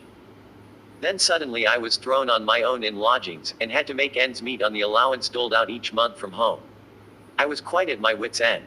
The allowance disappeared in the customary 2 or 3 days, and I would be almost wild with fright and despair. I sent off barrages of telegrams begging for money of my father, my brothers and my sisters by turns. In the wake of the telegrams went letters giving details. The facts as stated in the letters were absurd fabrications without exception. I thought it a good strategy to make people laugh when asking favors of them. Under Horiki's tutelage I also began to frequent the pawn shops. Despite everything, I was chronically short of money. And I was incapable of living all by myself in those lodgings where I didn't know a soul. It terrified me to sit by myself quietly in my room. I felt frightened, as if I might be set upon or struck by someone at any moment. I would rush outside either to help in the activities of the movement or to make the round of the bars with Horiki, drinking cheap sake wherever we went. I almost completely neglected both my school work and my painting. Then in November of my second year in college I got involved in a love suicide with a married woman older than myself. This changed everything. I had stopped attending classes and no longer devoted a minute of study to my courses. Amazingly enough, I seemed nevertheless to be able to give sensible answers in the examinations, and I managed somehow to keep my family under the delusion that all was well. But my poor attendance finally caused the school to send my father a confidential report. My elder brother, acting on behalf of my father, thereupon addressed me a long, sternly phrased letter, warning me to change my ways. More pressing causes of grief to me were my lack of money and the jobs required of me by the movement, which had become so frequent and frenetic that I could no longer perform them half in the spirit of fun. I had been chosen leader of all the Marxist student action groups in the schools of central Tokyo. I raced about here and there, maintaining liaison. In my raincoat pocket I carried a little knife I had bought for use in the event of an armed uprising. I remember now that it had a delicate blade hardly strong enough to sharpen a pencil. My fondest wish was to drink myself into a sound stupor, but I hadn't the money. Requests for my services came from the party so frequently that I scarcely had time to catch my breath. A sickly body like mine wasn't up to such frantic activity. My only reason all along for helping the group had been my fascination with its irrationality, and to become so horribly involved was a quite unforeseen consequence of my joke. I felt secretly like telling the group, "This isn't my business. Why don't you get a regular party man to do it?" Unable to suppress such reactions of annoyance, I escaped. But it gave me no pleasure. I decided to kill myself. There were at that time 3 women who showed me special affection. One of them was the landlord's daughter at my lodging house. When I would come back to my room so exhausted by my errands for the movement that I fell into bed without even bothering to eat, she invariably would visit my room carrying in her hand a writing pad and a pen. Excuse me. It's so noisy downstairs with my sister and my little brother that I can't collect my thoughts enough to write a letter. She would seat herself at my desk and write, sometimes for over an hour. It would have been so much simpler if I just lay there and pretended not to be aware of her, but the girl's looks betrayed only too plainly that she wanted me to talk, and though I had not the least desire to utter a word, I would display my usual spirit of passive service. I would turn over on my belly with a grunt and, puffing on a cigarette, begin, I'm told that some men heat their bath water by burning the love letters they get from women. How horrid. It must be you. As a matter of fact, I have boiled milk that way, and drunk it too. What an honor for the girl. Use mine next time. If only she would go quickly. Letter, indeed. What a transparent pretext that was. I'm sure she was writing the alphabet or the days of the week and the months. Show me what you've written. I said, although I wanted desperately to avoid looking at it. No, I won't. She protested. Oh, you're dreadful. Her joy was indecent enough to chill all feeling for her. I thought up an errand for her to do. Sorry to bother you, but would you mind going down to the drugstore and buying me some sleeping tablets? I'm overexhausted. My face is burning so I can't sleep. I'm sorry. And about the money? That's all right. Don't worry about the money. She got up happily. I was well aware that it never offends a woman to be asked to do an errand. They are delighted if some man deigns to ask them a favor. The second girl interested in me was a comrade, a student in a teacher's training college. My activities in the movement obliged me, distasteful as it was, to see her every day. Even after the arrangements for the day's job had been completed, she doggedly tagged along after me. She bought me presents, seemingly at random, and offered them with the words, I wish you would think of me as your real sister.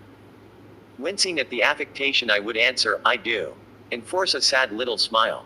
I was afraid of angering her, and my only thought was to temporize somehow and put her off. As a result, I spent more and more time dancing attendance on that ugly, disagreeable girl. I let her buy me presents. They were without exception in extraordinarily bad taste, and I usually disposed of them immediately to the postman or the grocery boy. I tried to look happy when I was with her, and made her laugh with my jokes. One summer evening she simply wouldn't leave me. In the hope of persuading her to go, I kissed her when we came to a dark place along the street. She became uncontrollably, shamefully excited. She hailed a taxi and took me to the little room the movement secretly rented in an office building. There we spent the whole night in a wild tumult. What an extraordinary sister I have, I told myself with a wry smile. The circumstances were such that I had no way of avoiding the landlord's daughter or this comrade. Every day we bumped into one another. I could not dodge them as I had various other women in the past. Before I knew what was happening, my chronic lack of assurance had driven me willy-nilly into desperate attempts to ingratiate myself with both of them. It was just as if I were bound to them by some ancient debt. It was at this same period that I became the unexpected beneficiary of the kindness of a waitress in one of those big cafes on the Cinza. After just one meeting, I was so tied by gratitude to her that worry and empty fears paralyzed me. I had learned by this time to simulate sufficiently well the audacity required to board a streetcar by myself, or to go to the kabuki theater, or even to a cafe without any guidance from Horiki. Inwardly I was no less suspicious than before of the assurance and the violence of human beings, but on the surface I had learned bit by bit the art of meeting people with a straight face. No, that's not true. I have never been able to meet anyone without an accompaniment of painful smiles, the buffoonery of defeat. What I had acquired was the technique of stammering somehow, almost in a daze, the necessary small talk. Was this a product of my activities on behalf of the movement? Or of women? Or liquor? Perhaps it was chiefly being hard up for cash that perfected this skill. I felt afraid no matter where I was. I wondered if the best way to obtain some surcease from his relentless feeling might not be to lose myself in the world of some big cafe where I would be rubbed against by crowds of drunken guests, waitresses and porters. With this thought in my mind, I went one day alone to a cafe on the Ginza. I had only 10 yen on me. I said with a smile to the hostess who sat beside me, all I've got is 10 yen. Consider yourself warned. You needn't worry. She spoke with a trace of a Kansai accent. It was strange how she calmed my agitation with those few words. No, it was not simply because I was relieved of the necessity of worrying about money. I felt, rather, as if being next to her in itself made it unnecessary to worry. I drank the liquor. She did not intimidate me, and I felt no obligation to perform my clownish antics for her. I drank in silence, not bothering to hide the taciturnity and gloominess which were my true nature. She put various appetizers on the table in front of me. Do you like them? I shook my head. Only liquor. I'll have a drink too. It was a cold autumn night. I was waiting at a sushi stall back of the Shinza for Sunako, that, as I recall, was her name, but the memory is too blurred for me to be sure. I am the sort of person who can forget even the name of the woman with whom he attempted suicide. To get off from work. The sushi I was eating had nothing to recommend it. Why, when I have forgotten her name, should I be able to remember so clearly how bad the sushi tasted? And I can recall with absolute clarity the close-cropped head of the old man. His face was like a snake's, wagging from side to side as he made the sushi, trying to create the illusion that he was a real expert.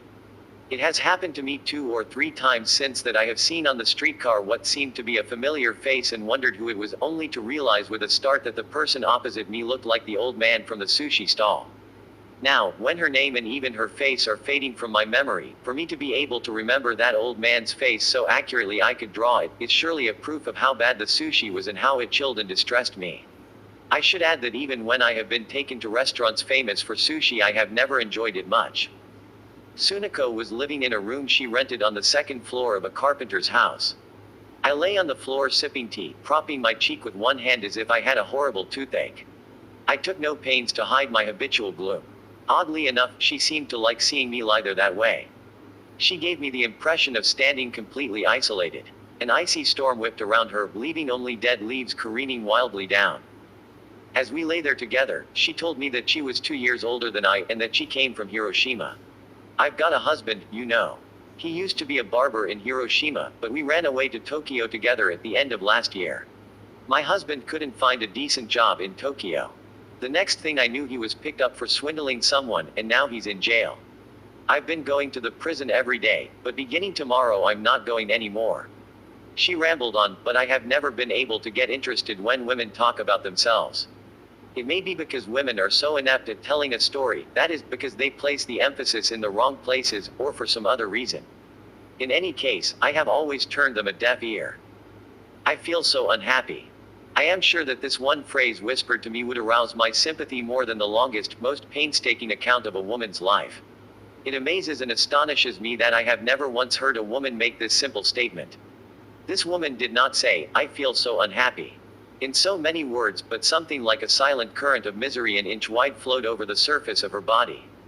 When I lay next to her, my body was enveloped in her current, which mingled with my own harsher current of gloom like a withered leaf settling to rest on the stones at the bottom of a pool.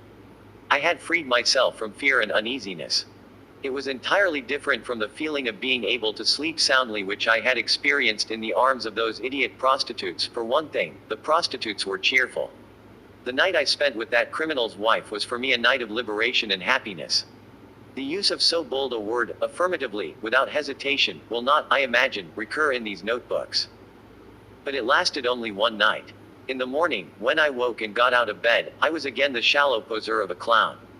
The weak fear happiness itself. They can harm themselves on cotton wool. Sometimes they are wounded even by happiness. I was impatient to leave her while things still stood the same, before I got wounded, and I spread my usual smokescreen of farce. They say that love flies out the window when poverty comes in the door, but people generally get the sense backwards. It doesn't mean that when a man's money runs out he's shaken off by women. When he runs out of money, he naturally is in the dumps. He's no good for anything. The strength goes out of his laugh, he becomes strangely soured. Finally, in desperation, he shakes off the woman. The proverb means that when a man becomes half mad, he will shake and shake and shake until he's free of a woman. You'll find that explanation given in the Kanazawa dictionary, more's the pity. It isn't too hard for me to understand that feeling myself. I remember making Sunako laugh with just such stupid remarks. I was trying to get away quickly that morning, without so much as washing my face, for I was sure that to stay any longer would be useless and dangerous. Then I came out with that crazy pronouncement on love flying out the window, which was later to produce unexpected complications. I didn't meet my benefactor of that night again for a whole month. After leaving her, my happiness grew fainter every day that went by. It frightened me even that I had accepted a moment's kindness. I felt I had imposed horrible bonds on myself. Gradually even the mundane fact that Sunako had paid the bill at the cafe began to weigh on me, and I felt as though she was just another threatening woman, like the girl at my lodging house, or the girl from the teacher's training college. Even at the distance which separated us, Sunako intimidated me constantly. Besides, I was intolerably afraid that if I met again a woman I had once slept with, I might suddenly burst into a flaming rage. It was my nature to be very timid about meeting people anyway, and so I finally chose the expedient of keeping a safe distance from the Ginza. This timidity of nature was no trickery on my part. Women do not bring to bear so much as a particle of connection between what they do after going to bed and what they do on rising in the morning. They go on living with their world successfully divided in two, as if total oblivion had intervened. My trouble was that I could not yet successfully cope with this extraordinary phenomenon. At the end of November I went drinking with Horiki at a cheap bar in Kanda. We had no sooner staggered out of that bar than my evil companion began to insist that we continue our drinking somewhere else.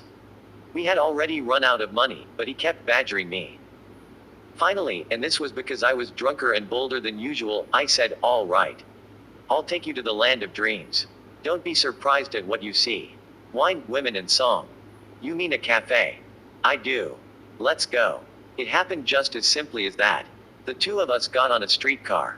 Horiki said in high spirits, "I'm starved for a woman tonight. Is it all right to kiss the hostess?" I was not particularly fond of Horiki when he played the drunk that way. Horiki knew it, and he deliberately labored the point. "All right. I'm going to kiss her. I'm going to kiss whichever hostess sits next to me." "All right. It won't make any difference, I suppose." "Thanks. I'm starved for a woman." We got off at the Ginza and walked into the cafe of wine, women and song. I was virtually without a penny, and my only hope was Sunako. Horiki and I sat down at a vacant booth facing each other. Sunako and another hostess immediately hurried over. The other girl sat next to me, and Sunako plopped herself down beside Horiki. I was taken aback. Sunako was going to be kissed in another few minutes. It wasn't that I regretted losing her. I have never had the faintest craving for possessions. Once in a while, it is true, I have experienced a vague sense of regret at losing something, but never strongly enough to affirm positively or to contest with others my rights of possession. This was so true of me that some years later I even watched in silence when my own wife was violated. I have tried insofar as possible to avoid getting involved in the sordid complications of human beings. I have been afraid of being sucked down into their bottomless whirlpool. Sunako and I were lovers of just one night. She did not belong to me. It was unlikely that I would pretend to so imperious an emotion as regret. And yet I was shocked. It was because I felt sorry for Sunako, sorry that she should be obliged to accept Horiki's savage kisses while I watched. Once she had been defiled by Horiki, she would no doubt have to leave me. But my ardor was not positive enough for me to stop Sunako. I experienced an instant of shock at her unhappiness. I thought, it's all over now. Then, the next moment, I meekly, helplessly resigned myself. I looked from Horiki to Sunako. I grinned. But the situation took an unexpected turn, one very much for the worse. "I've had enough," Horiki said with a scowl. "Not even a lecher like myself can kiss a woman who looks so poverty-stricken." He folded his arms and stared, seemingly in utter disgust, at Sunako. He forced a smile. "Some liquor. I haven't got any money." I spoke under my breath to Sunako. I felt I wanted to drink till I drowned in it. Sunako was in the eyes of the world unworthy even of a drunkard's kiss, a wretched woman who smelled of poverty.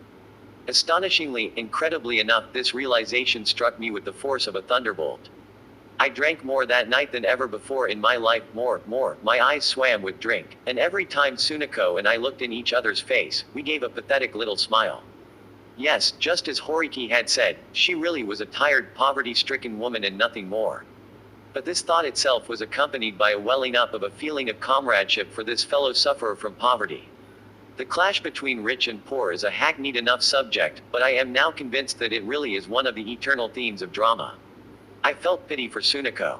For the first time in my life I was conscious of a positive, if feeble, movement of love in my heart. I vomited. I passed out. This was also the first time I had ever drunk so much as to lose consciousness. When I woke, Sunako was sitting by my pillow. I had been sleeping in her room on the second floor of the carpenter's house. "I thought you were joking when you told me that love flew out the window when poverty came in the door. Were you serious?" You didn't come anymore. What a complicated business it is, love and poverty.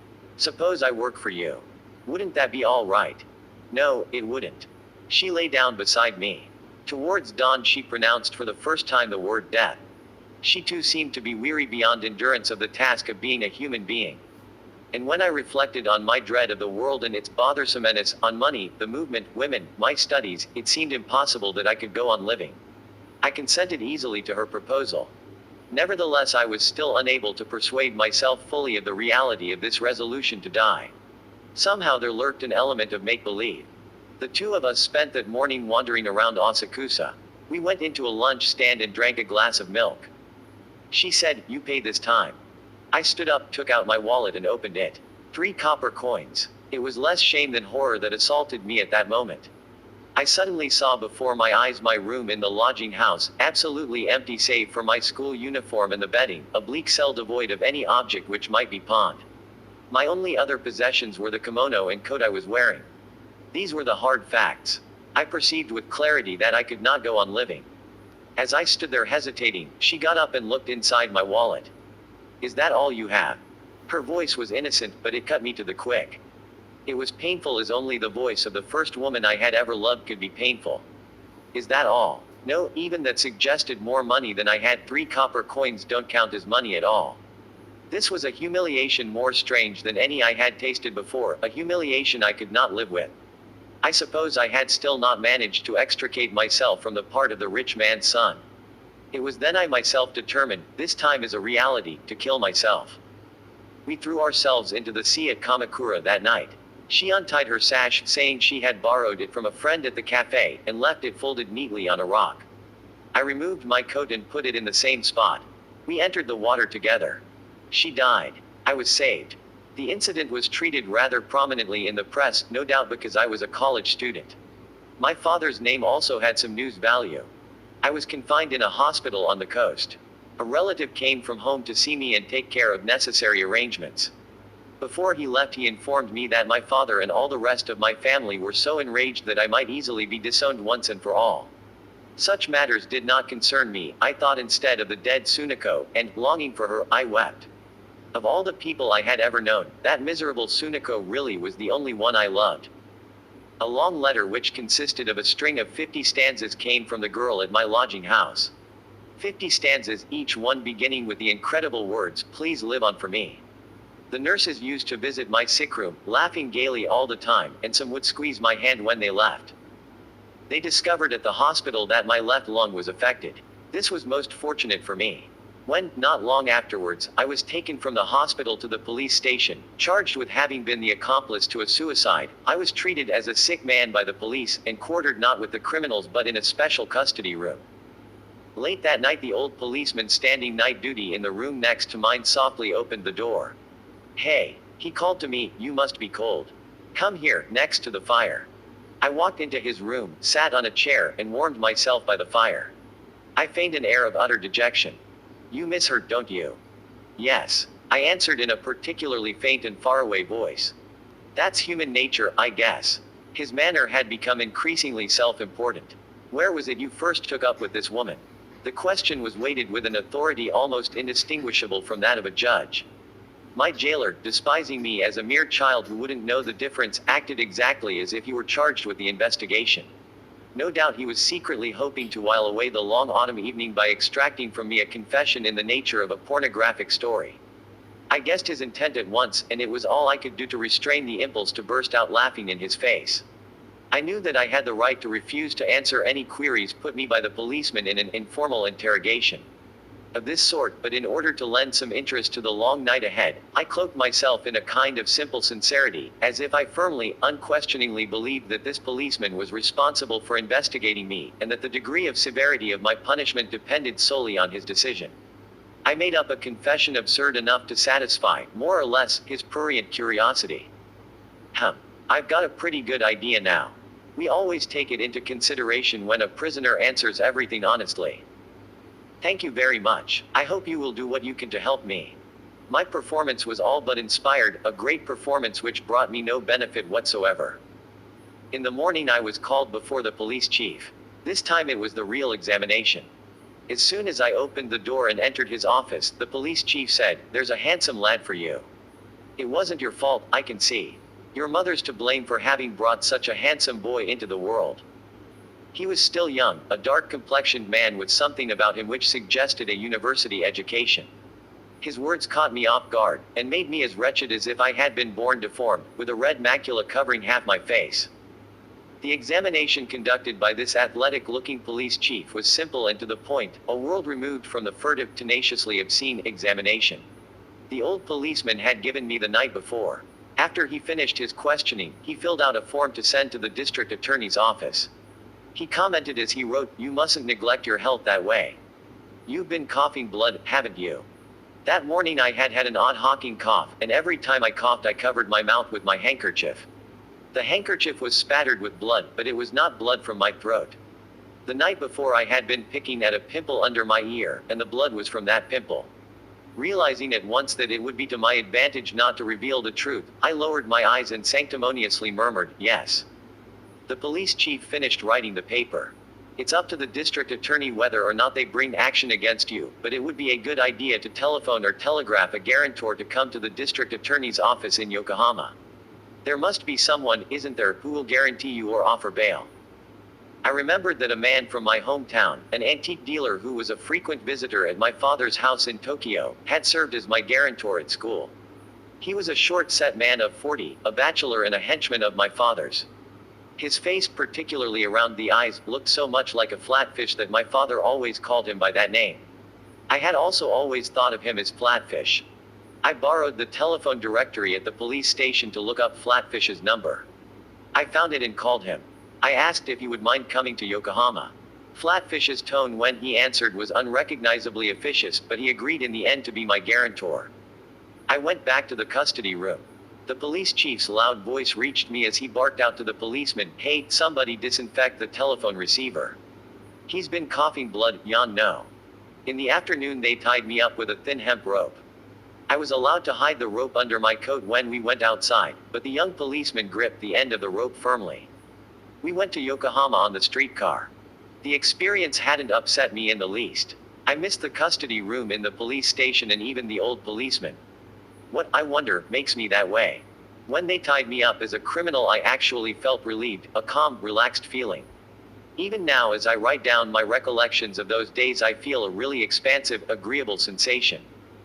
But among my otherwise nostalgic memories there is one harrowing disaster which I shall never be able to forget and which even now causes me to break out into a cold sweat. I was given a brief examination by the district attorney in his dimly lit office. He was a man of about 40, with an intelligent calm about him which I am tempted to call honest good looks. In contrast to my own alleged good looks which, even if true, certainly are tainted with lewdness. He seemed so simple and straightforward that I let down my guard completely. I was listlessly recounting my story when suddenly I was seized with another fit of coughing. I took out my handkerchief. The blood stains caught my eye, and with ignoble opportunism I thought that this cough might also prove useful. I added a couple of extra, exaggerated coughs for good measure and, my mouth still covered by the handkerchief, I glanced at the district attorney's face. The next instant he asked with his quiet smile, "Was that real?" Even now the recollection makes me feel so embarrassed I can't sit still.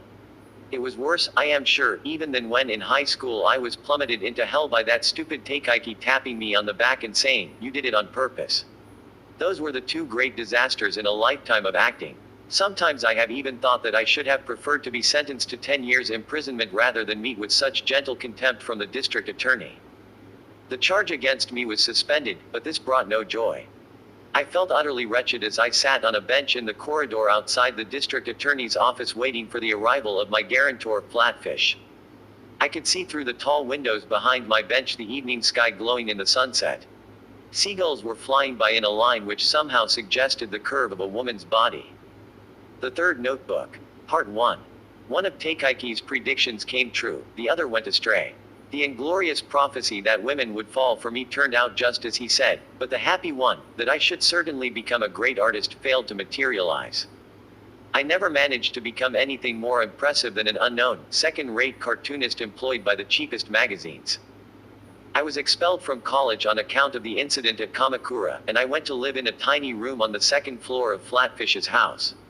I gathered that minute sums of money were remitted from home every month for my support, never directly to me, but secretly, to Flatfish. They apparently were sent by my brothers without my father's knowledge. That was all. Every other connection with home was severed. Flatfish was invariably in a bad humor. Even if I smiled to make myself agreeable, he would never return the smile. The change in him was so extraordinary as to inspire me with thoughts of how contemptible, or rather, how comic, human beings are who can metamorphose themselves as simply and effortlessly as they turn over their hands. Flatfish seemed to be keeping an eye on me, as if I were very likely to commit suicide. He must have thought there was some danger I might throw myself into the sea after the woman, and he sternly forbade me to leave the house. Unable to drink or to smoke, I spent my whole days from the moment I got up until I went to bed trapped in my cubicle of a room, with nothing but old magazines to read. I was leading the life of a halfwit, and I had quite lost even the energy to think of suicide. Flatfish's house was near the Okubo Medical School. The signboard of his shop, which proclaimed in bold letters, "Garden of the Green Dragon, Art and Antiques," was the only impressive thing about the place. The shop itself was a long, narrow affair, the dusty interior of which contained nothing but shelf after shelf of useless junk. Needless to say, Flatfish did not depend for a living on the sale of this rubbish. He apparently made his money by performing such services as transferring possession of the secret property of one client to another to avoid taxes. Flatfish almost never waited in the shop. Usually he set out early in the morning in a great hurry, his face set in a scowl, leaving a boy of 17 to look after the shop in his absence. Whenever this boy had nothing better to do, he used to play catch in the street with the children of the neighborhood. He seemed to consider the parasite living on the second floor a simpleton if not an outright lunatic. He used even to address me lectures in the manner of an older and wiser head. Never having been able to argue with anybody, I submissively listened to his words, a weary though admiring expression on my face. I seem to recall having heard long ago from the people at home gossip to the effect that this clerk was an illegitimate son of Flatfish, though the two of them never addressed each other as father and son. There must have been some reason for this and for Flatfish's having remained a bachelor, but I am congenitally unable to take much interest in other people, and I don't know anything beyond what I have stated. However, there was undoubtedly something strangely fish-like about the boy's eyes, leading me to wonder if the gossip might not be true. But if this were the case, this father and son led a remarkably cheerless existence. Sometimes, late at night they would order noodles from a neighborhood shop, just for the two of them, without inviting me, and they ate in silence, not exchanging so much as a word. The boy almost always prepared the food in Flatfish's house, and 3 times a day he would carry on a separate tray meals for the parasite on the second floor. Flatfish and the boy ate their meals in the dank little room under the stairs, so hurriedly that I could hear the clatter of plates. One evening towards the end of March, Flatfish, had he enjoyed some unexpected financial success? Or did some other stratagem move him? Even supposing both these hypotheses were correct, I imagine there were a number of other reasons besides of so obscure a nature that my conjectures could never fathom them. Invited me downstairs to a dinner graced by the rare presence of sake. The host himself was impressed by the unwanted delicacy of sliced tuna, and in his admiring delight he expansively offered a little sake even to his listless hanger-on. He asked, "What do you plan to do, in the future, I mean?" I did not answer, but picked up some dried sardines with my chopsticks from a plate on the table, and, while I examined the silvery eyes of the little fish, I felt the faint flush of intoxication rise in me. I suddenly became nostalgic for the days when I used to go from bar to bar drinking, and even for horiki. I yearned with such desperation for freedom that I became weak and tearful. Ever since coming to this house I had lacked all incentive even to play the clown. I had merely lain prostrate under the contemptuous glances of Flatfish and the boy. Flatfish himself seemed disinclined to indulge in long, heart-to-heart talks, and for my part no desire stirred within me to run after him with complaints.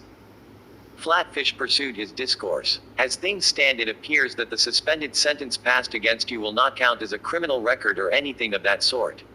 So, you see, your rehabilitation depends entirely on yourself. If you mend your ways and bring me your problems, seriously, I mean, I will certainly see what I can do to help you.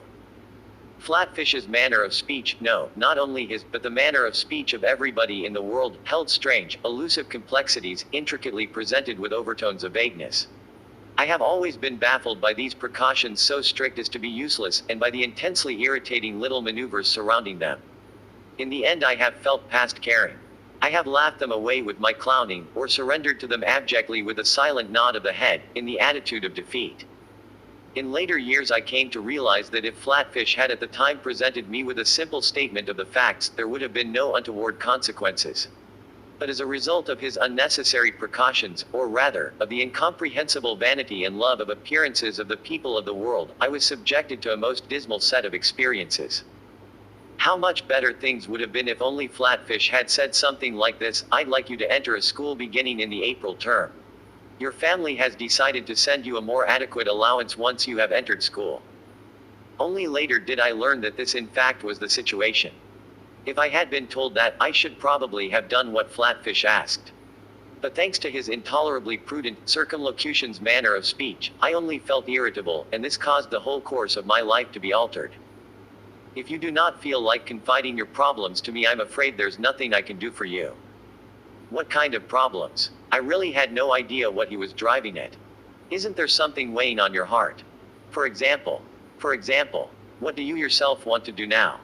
Do you think I ought to get a job? No, don't ask me. Tell me what you would really like. But even supposing I said I wanted to go back to school. Yes, I know, it costs money. But the question is not the money. It's what you feel. Why, I wonder, couldn't he have mentioned the simple fact that the money would be forthcoming from home? That one fact would probably have settled my feelings, but I was left in a fog.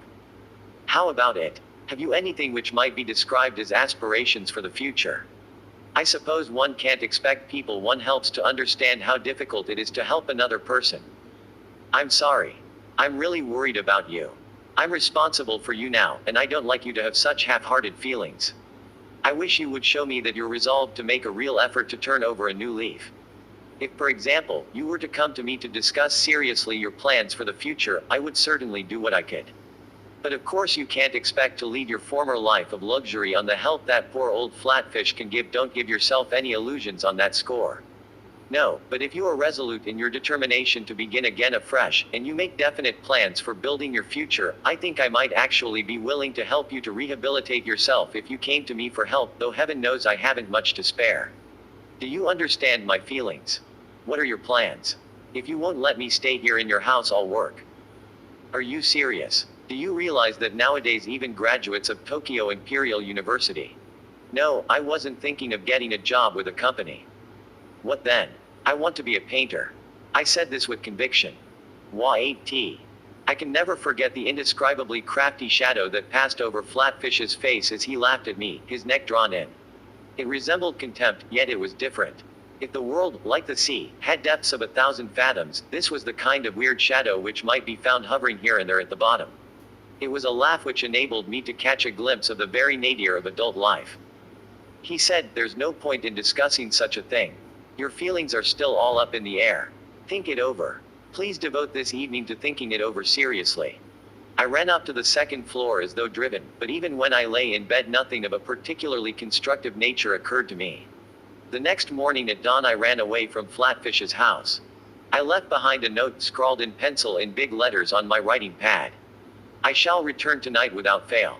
I am going to discuss my plans for the future with a friend who lives at the address below. Please don't worry about me. I'm telling the truth. I wrote Horiki's name and address, and stole out of Flatfish's house.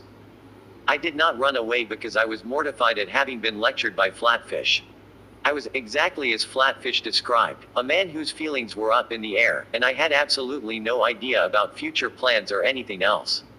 Besides, I felt rather sorry for Flatfish that I should be a burden on him, and I found it quite intolerably painful to think that if by some remote chance I felt like bestirring myself to achieve a worthy purpose, I should have to depend on poor old Flatfish to dole out each month the capital needed for my rehabilitation.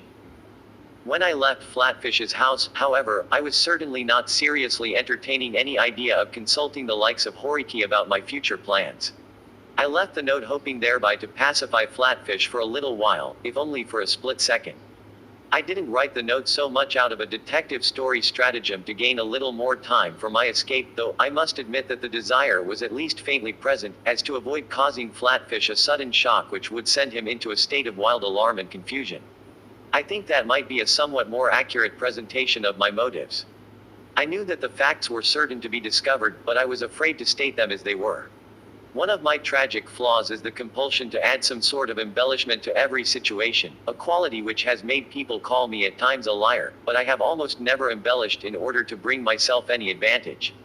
It was rather that I had a strangulating fear of that cataclysmic change in the atmosphere the instant the flow of a conversation flagged, and even when I knew that it would later turn to my disadvantage, I frequently felt obliged to add, almost inadvertently, my word of embellishment out of a desire to please born of my usual desperate mania for service.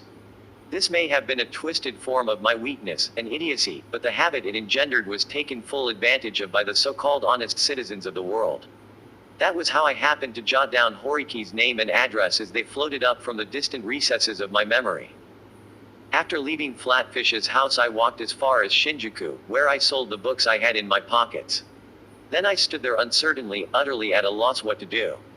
Though I have always made it my practice to be pleasant to everybody, I have not once actually experienced friendship. I have only the most painful recollections of my various acquaintances, with the exception of such companions in pleasure as Horiki. I have frantically played the clown in order to disentangle myself from these painful relationships, only to wear myself out as a result. Even now it comes as a shock if by chance I notice in the street a face resembling someone I know, however slightly, and I am at once seized by a shivering violent enough to make me dizzy. I know that I am liked by other people, but I seem to be deficient in the faculty to love others. I should add that I have very strong doubts as to whether even human beings really possess this faculty. It was hardly to be expected that someone like myself could ever develop any close friendships. Besides, I lacked even the ability to pay visits. The front door of another person's house terrified me more than the gate of Inferno in the Divine Comedy, and I am not exaggerating when I say that I really felt I could detect within the door the presence of a horrible dragon-like monster writhing there with a dank, raw smell. I had no friends. I had nowhere to go. Horiki. Here was a real case of a true word having been said in jest. I decided to visit Horiki, exactly as I had stated in my farewell note to Flatfish. I had never before gone myself to Horiki's house. Usually I would invite him to my place by telegram when I wanted to see him. Now, however, I doubted whether I could manage the telegraph fee. I also wondered, with the jaundiced intelligence of a man in disgrace, whether Horiki might not refuse to come even if I telegraphed him. I decided on a visit, the most difficult thing in the world for me. Giving vent to a sigh, I boarded the streetcar. The thought that the only hope left me in the world was Horiki filled me with a foreboding dreadful enough to send chills up and down my spine. Horiki was at home. He lived in a two-storied house at the end of a dirty alley. Horiki occupied only one medium-sized room on the second floor. Downstairs his parents and a young workman were busily stitching and pounding strips of cloth to make thongs for sandals. Horiki showed me that day a new aspect of his city-dweller personality. This was his knowing nature, an egoism so icy, so crafty that a country boy like myself could only stare with eyes opened wide in amazement. He was not a simple, endlessly passive type like myself. You. What a surprise. You've been forgiven by your father, have you? Not yet. I was unable to confess that I had run away. In my usual way I evaded the issue, though I was certain that Horiki soon, if not immediately, would grasp what had happened. Things will take care of themselves, in one way or another. Look here. It's no laughing matter. Let me give you a word of advice, stop your foolishness here and now. I've got business today anyway. I'm awfully busy these days. Business? What kind of business? Hey, what are you doing there? Don't tear the thread off the cushion. While we were talking I had unconsciously been fiddling with and twisting around my finger one of the tassel-like threads which protruded from the corners of the cushion on which I sat. Binding threads, I think they are called. Horiki had assumed a jealous possessiveness about everything in his house down to the last cushion thread, and he glared at me, seemingly quite unembarrassed by this attitude. When I think of it, Horiki's acquaintanceship with me had cost him nothing. Horiki's aged mother brought in a tray with 2 dishes of jelly. What have we here? Horiki asked his mother tenderly, in the tones of the truly dutiful son, continuing in language so polite it sounded quite unnatural. Oh, I'm sorry. Have you made jelly? That's terrific. You shouldn't have bothered. I was just going out on some business. But it would be wicked not to eat your wonderful jelly after you've gone to all the trouble. Thank you so much. Then, turning in my direction, how about one for you? Mother made it specially. Oh, this is delicious. Really terrific. He ate with a gusto, almost a rapture, which did not seem to be altogether play acting. I also spooned my bowl of jelly. It tasted watery, and when I came to the piece of fruit at the bottom, it was not fruit after all, but a substance I could not identify. I by no means despised their poverty. At the time I didn't think that the jelly tasted bad, and I was really grateful for the old woman's kindness. It is true that I dread poverty, but I do not believe I ever have despised it. The jelly and the way Horiki rejoiced over it taught me a lesson in the parsimoniousness of the city dweller, and in what it is really like in a Tokyo household where the members divide their lives so sharply between what they do at home and what they do on the outside. I was filled with dismay at these signs that I, a fool rendered incapable by my perpetual flight from human society from distinguishing between at home and on the outside, was the only one completely left out, that I had been deserted even by Horiki. I should like to record that as I manipulated the peeling lacquer chopsticks to eat my jelly, I felt unbearably lonely. "I'm sorry, but I've got an appointment today," Horiki said, standing and putting on his jacket. "I'm going now. Sorry."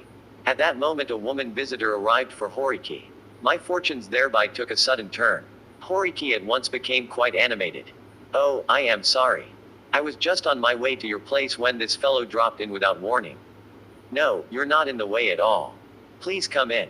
He seemed rattled. I took the cushion from under me and turned it over before handing it to Horiki, but snatching it from my hands, he turned it over once more as he offered it to the woman. There was only that one cushion for guests, besides the cushion Horiki sat on. The woman was a tall, thin person. She declined the cushion and sat demurely in a corner by the door. I listened absent-mindedly to their conversation. The woman, evidently an employee of a magazine publisher, had commissioned an illustration from Horiki, and had come now to collect it. "We're in a terrible hurry," she explained. "It's ready. It's been ready for some time. Here you are." A messenger arrived with a telegram. As Horiki read it, I could see the good spirits on his face turn ugly. "Damn it, what have you been up to?" The telegram was from Flatfish. "You go back at once. I ought to take you there myself, I suppose, but I haven't got the time now." Imagine, a runaway, and looking so smug. The woman asked, "Where do you live?" "In Okubo." I answered without thinking. "That's quite near my office." She was born in Koshu and was 28. She lived in an apartment in Kosienji with her 5-year-old girl. She told me that her husband had died 3 years before. "You look like someone who's had an unhappy childhood. You're so sensitive, more's the pity for you." I led for the first time the life of a kept man. After Shizuko, that was the name of the lady journalist, went out to work in the morning at the magazine publishers, her daughter Shigiko and I obediently looked after the apartment. Shigiko had always been left to play in the superintendent's room while her mother was away, and now she seemed delighted that an interesting uncle had turned up as a new playmate. For about a week I remained in a state of daze. Just outside the apartment window was a kite caught in the telegraph wires. Blown about and ripped by the dusty spring wind, it nevertheless clung tenaciously to the wires, as if in affirmation of something. Every time I looked at the kite I had to smile with embarrassment and blush. It haunted me even in dreams. "I want some money." "How much?" she asked. "A lot. Love flies out the window when poverty comes in the door, they say, and it's true." "Don't be silly. Such a trite expression. Is it? But you don't understand. I may run away if things go on at this rate. Which of us is the poor one? And which will run away? What a silly thing to say. I want to buy my drinks and cigarettes with my own money. I'm a lot better artist than Horiki. At such times the self-portraits I painted in high school, the ones Teikaiki called ghost pictures, naturally came to mind. My lost masterpieces. These, my only really worthwhile pictures, had disappeared during one of my frequent changes of address. I afterwards painted pictures of every description, but they all fell far, far short of those splendid works as I remembered them. I was plagued by a heavy sense of loss, as if my heart had become empty. The undrunk glass of absinthe.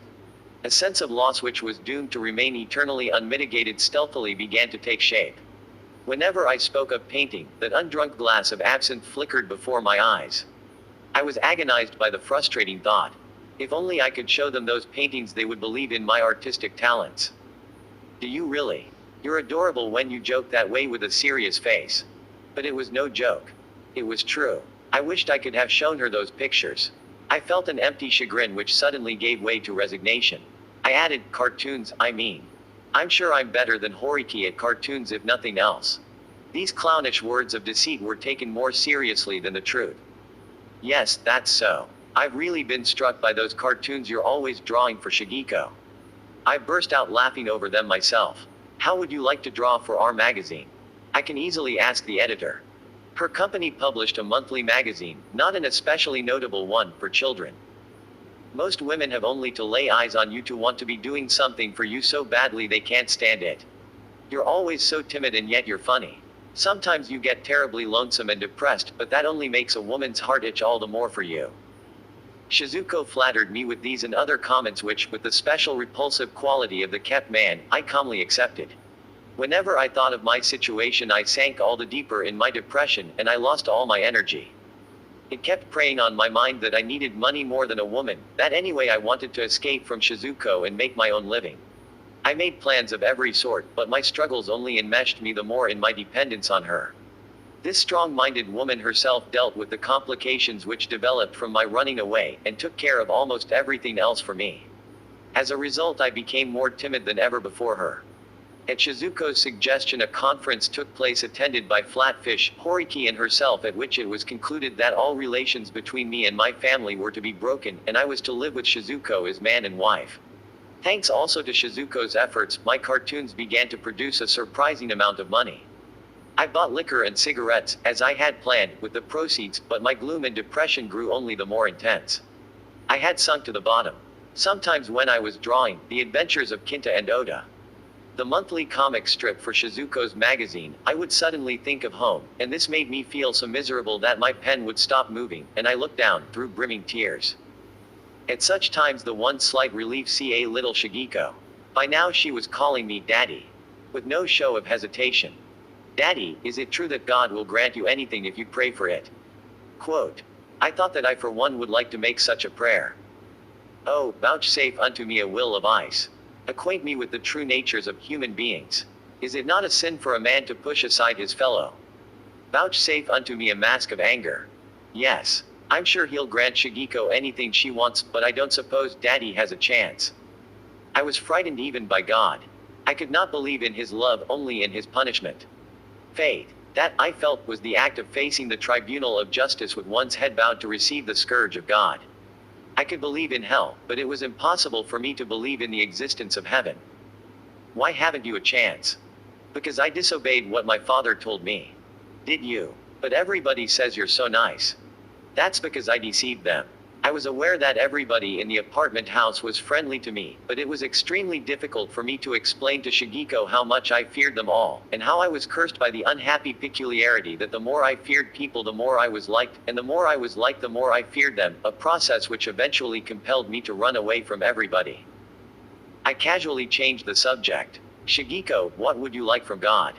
I would like my real daddy back. I felt dizzy with the shock. An enemy. Was I Shigeko's enemy, or was she mine? Here was another frightening grown-up who would intimidate me. A stranger, an incomprehensible stranger, a stranger full of secrets. Shigeko's face suddenly began to look that way. I had been deluding myself with the belief that Shigeko at least was safe, but she too was like the ox which suddenly lashes out with its tail to kill the horsefly on its flank. I knew that from then on I would have to be timid even before that little girl. Is the lady killer at home?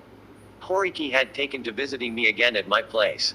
I could not refuse him, even though this was the man who had made me so miserable the day I ran away. I welcomed him with a feeble smile. Your comic strips are getting quite a reputation, aren't they? There's no competing with amateurs, they're so foolhardy they don't know when to be afraid. But don't get overconfident. Your composition is still not worth a damn. He dared to act the part of the master to me. Felt my usual empty tremor of anguish at the thought. I can imagine the expression on his face if I showed him my ghost pictures. But I protested instead, don't say such things. You'll make me cry. Horiki looked all the more elated with himself. If all you've got is just enough talent to get along, sooner or later you'll betray yourself. Just enough talent to get along, I really had to smile at that. Imagine saying that I had enough talent to get along. It occurred to me that a man like myself who dreads human beings, shuns and deceives them, might on the surface seem strikingly like another man who reveres the clever, worldly wise rules for success embodied in the proverb, let sleeping dogs lie. Is it not true that no two human beings understand anything whatsoever about each other, that those who consider themselves bosom friends may be utterly mistaken about their fellow, and failing to realize this sad truth throughout a lifetime, weep when they read in the newspapers about his death? Horiki, I had to admit, participated in the settlement after my running away, though reluctantly, under pressure from Shizuko, and he was now behaving exactly like the great benefactor to whom I owed my rehabilitation, or like the go-between of a romance. The look on his face as he lectured me was grave. Sometimes he would barge in late at night dead drunk, to sleep at my place, or stop by to borrow 5 yen, invariably 5 yen. You must stop your fooling around with women. You've gone far enough. Society won't stand for more. What, I wondered, did he mean by society? The plural of human beings. Where was the substance of this thing called society? I had spent my whole life thinking that society must certainly be something powerful, harsh and severe, but to hear Horiki talk made the words, "Don't you mean yourself?" come to the tip of my tongue. But I held the words back, reluctant to anger him. Society won't stand for it. It's not society. You're the one who won't stand for it, right? If you do such a thing, society will make you suffer for it. It's not society. It's you, isn't it? Before you know it, you'll be ostracized by society. It's not society. You're going to do the ostracizing, aren't you? Words of every kind went flitting through my head. Know thy particular fearsomeness, thy knavery, cunning and witchcraft. What I said, however, as I wiped the perspiration from my face with a handkerchief, was merely, "You've put me in a cold sweat." I smiled. From then on, however, I came to hold, almost as a philosophical conviction, the belief. What is society but an individual? From the moment I suspected that society might be an individual, I was able to act more in accordance with my own inclinations. Shizuko found that I had become rather self-willed and not so timid as before. Horiki remarked that it was funny how stingy I had become. Or, as Shigeko had it, I had stopped being so nice to Shigeko. Without a word, without a trace of a smile, I spent one day after the next looking after Shigeko and drawing comic strips, some of them so idiotic I couldn't understand them myself, for the various firms which commissioned them. Orders had gradually started coming in from other publishers, all of an even lower class than Shizuko's company, third-rate publishers, I suppose they'd be called. I drew with extremely, excessively depressed emotions, deliberately penning each line, only to earn money for drink. When Shizuko came home from work, I would dash out as if in relay with her, and head for the outdoor booths near the station to drink cheap, strong liquor. Somewhat buoyed after a bout, I would return to the apartment. I would say, "The more I look at you, the funnier your face seems. Do you know I get inspiration for my cartoons from looking at your face when you're asleep? What about your face when you sleep? You look like an old man, a man of 40. It's all your fault. You've drained me dry. Man's life is like a flowing river. What is there to fret over? On the river bank a willow tree. Hurry to bed and stop making such a racket. Would you like something to eat?" She was quite calm. She did not take me seriously. "If there's any liquor left, I'll drink it. Man's life is like a flowing river." Man's river, no, I mean, the river flows, the flowing life. I would go on singing as Shizuko took off my clothes. I fell asleep with my forehead pressed against her breast. This was my daily routine. Et puis on recommence encore le lendemain. Avec settlement le même regi que la veille. Et qui est de éviter les grandes joies barbares. De même que les grandes douleurs. Comme un crap out contourne une pierre sur son. Camin. ... When I first read in translation these verses by Guy Charles Cross, first blushed until my face burned. The toad. That is what I was, a toad. It was not a question of whether or not society tolerated me, whether or not it ostracized me. I was an animal lower than a dog, lower than a cat. A toad. I sluggishly moved, that's all. The quantities of liquor I consumed had gradually increased. I went drinking not only in the neighborhood of the Koenji station but as far as the Shinza. Sometimes I spent the night out. At bars I acted the part of a ruffian, kissed women indiscriminately, did anything as long as it was not in accord with accepted usage. Drank as wildly, no more so, as before my attempted suicide, was so hard pressed for money that I used to pawn Shizuko's clothes. A year had passed since I first came to her apartment and smiled bitterly at the torn kite. One day, along when the cherry trees were going to leaf, I stole some of Shizuko's underobes and sashes, and took them to a pawn shop. I used the money they gave me to go drinking on the Shinza. I spent 2 nights in a row away from home. By the evening of the third day I began to feel some compunctions about my behavior, and I returned to Shizuko's apartment. I unconsciously hushed my footsteps as I approached the door, and I could hear Shizuko talking with Shigeko. Why does he drink? It's not because he likes liquor. It's because he's too good, because. Do all good people drink? Not necessarily, but. I'm sure Daddy'll be surprised. Maybe he won't like it. Look, it's jumped out of the box. Like the funny man in the comics he draws. Yes, isn't it? Shizuko's low laugh sounded genuinely happy. I opened the door a crack and looked in. I saw a small white rabbit bounding around the room. The two of them were chasing it. They were happy, the two of them. I'd been a fool to come between them. I might destroy them both if I were not careful. A humble happiness. A good mother and child. God, I thought, if you listen to the prayers of people like myself, grant me happiness once, only once in my whole lifetime will be enough. Hear my prayer. I felt like getting down on my knees to pray then and there. I shut the door softly, went to the Shinza, and did not return to the apartment. My next spell as a kept man was in an apartment over a bar close by the Kyobashi station. Society. I felt as though even I were beginning at last to acquire some vague notion of what it meant. It is the struggle between one individual and another, a then and there struggle, in which the immediate triumph is everything.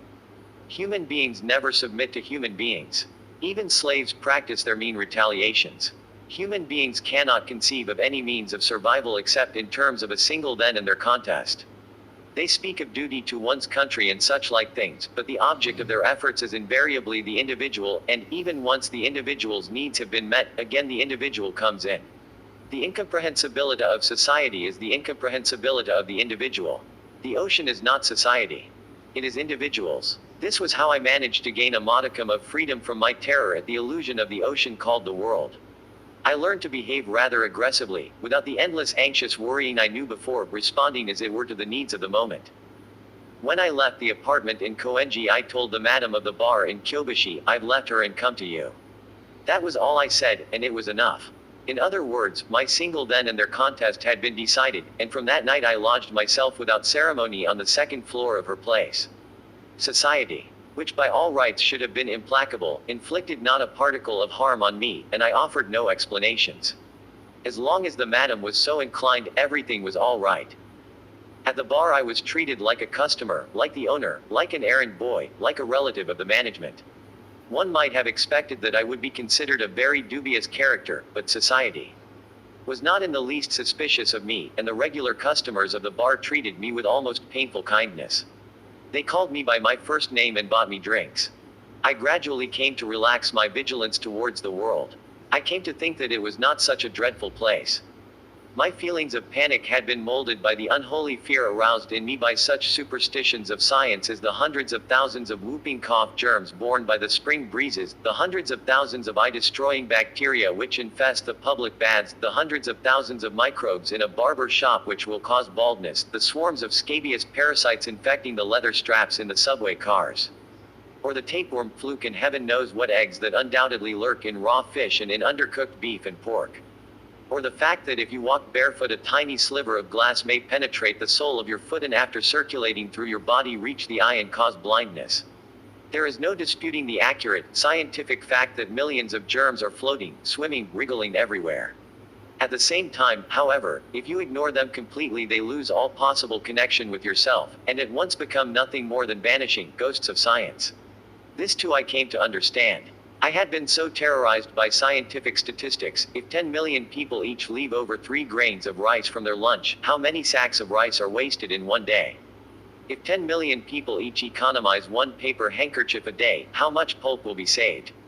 That whenever I left over a single grain of rice, whenever I blew my nose, I imagined that I was wasting mountains of rice, tons of paper, and I fell prey to a mood dark as if I had committed some terrible crime. But these were the lies of science, the lies of statistics and mathematics. You can't collect 3 grains of rice from everybody.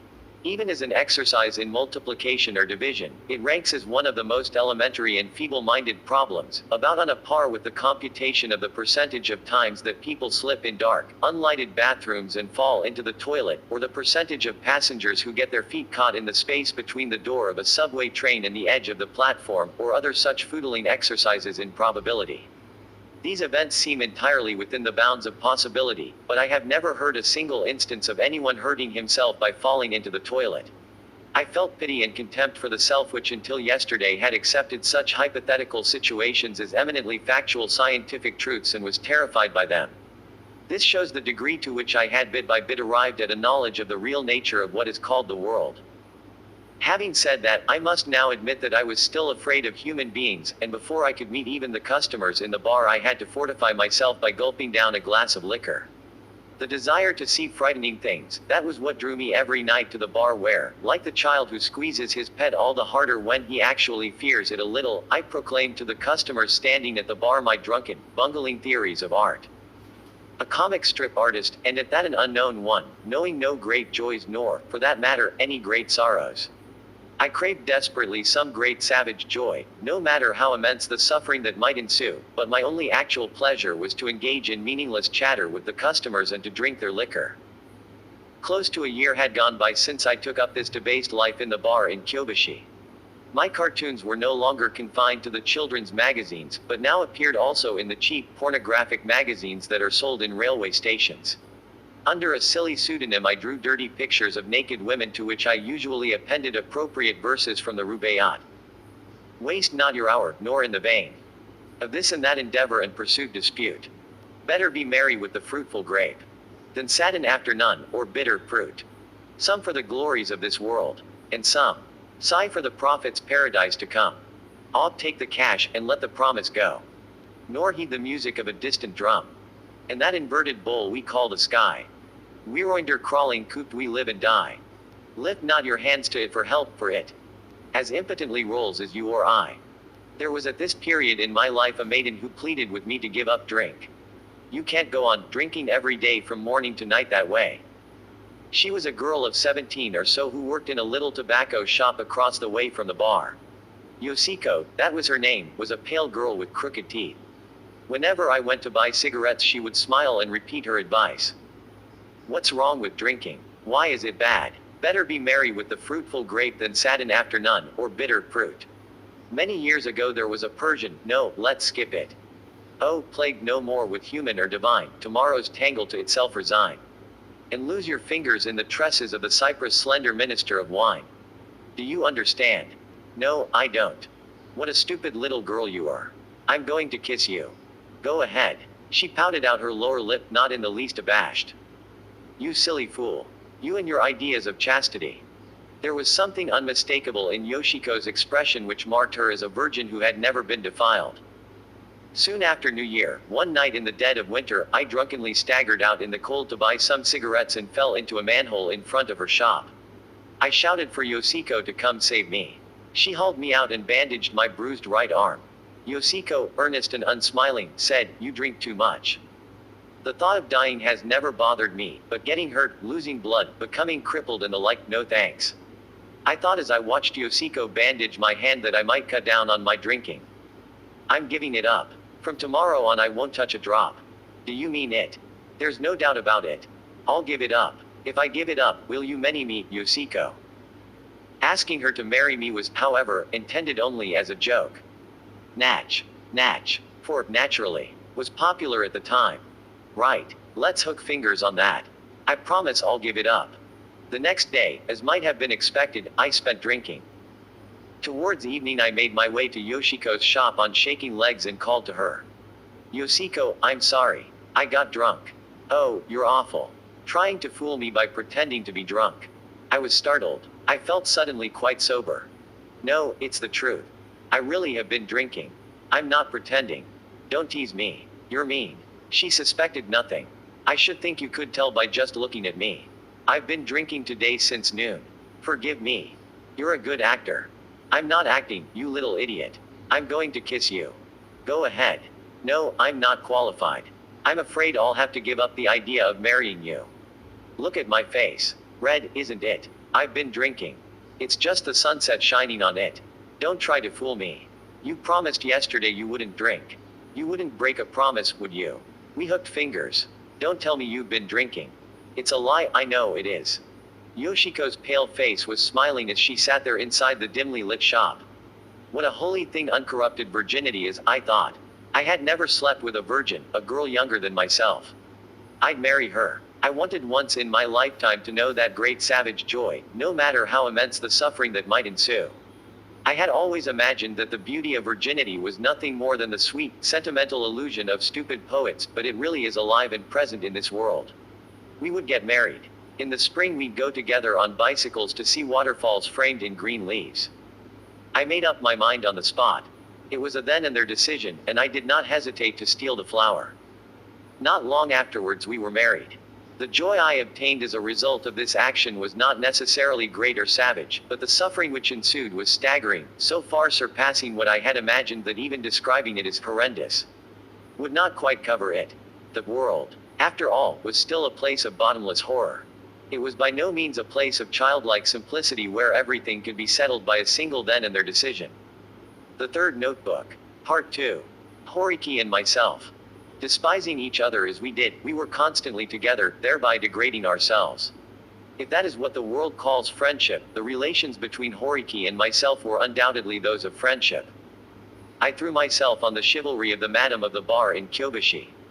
It is a strange use of the word to speak of a woman's chivalry, but in my experience, at least in the cities, the women possessed a greater abundance of what might be termed chivalry than the men. Most men concerned themselves, all fear and trembling, only with appearances, and were stingy to boot. She enabled me to marry Yoshiko and to rent a room on the ground floor of an apartment building near the Sumida River which we made our home.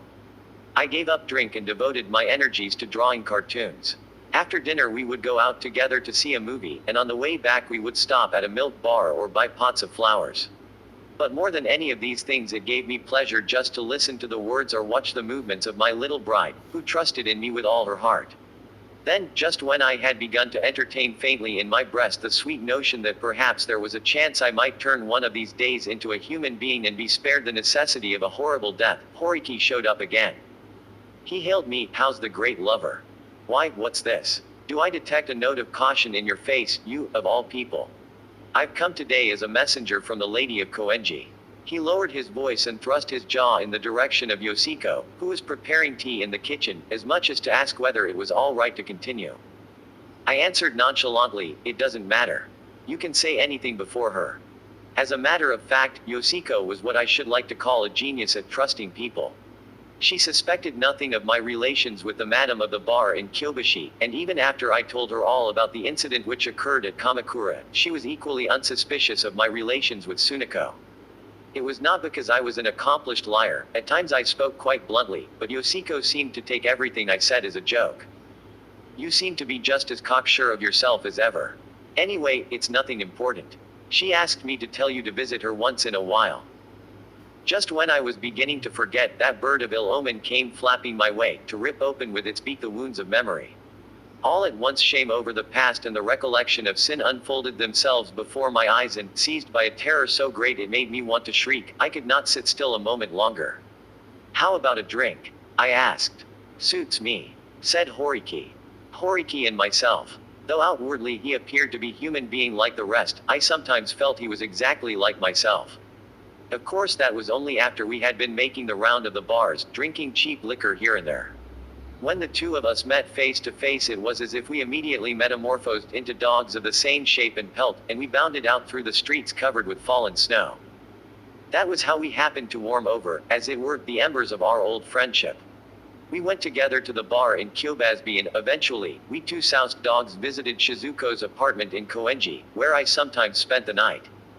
I shall never forget. It was a sticky hot summer's night. Horiki had come to my apartment about dusk wearing a tattered summer kimono.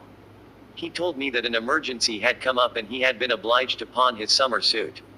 He asked me to lend him some money because he was anxious to redeem the suit before his aged mother found out. The matter apparently concerned him genuinely. As ill luck would have it, I hadn't any money at my place. As usual I sent Yoshiko out to the pawnshop with some of her clothes. I lent Horiki what he needed from the money she received, but there was still a little left over, and I asked Yoshiko to buy some gin with it. We went up on the roof of the apartment house, where we celebrated the evening cool with a dismal little party. Faint miasmic gusts of wind blew in from the river every now and then. We began a guessing game of tragic and comic nouns. This game, which I myself had invented, was based on the proposition that just as nouns could be divided into masculine, feminine and neuter, so there was a distinction between tragic and comic nouns. For example, this system decreed that steamship and steam engine were both tragic nouns, while streetcar and bus were comic. Persons who failed to see why this was true were obviously unqualified to discuss art, and a playwright who included even a single tragic noun in a comedy showed himself a failure if for no other reason. The same held equally true of comic nouns in tragedies. I began the questioning. Are you ready? What is tobacco? Tragic. Horiki answered promptly. What about medicine? Powder or pills? Injection. Tragic.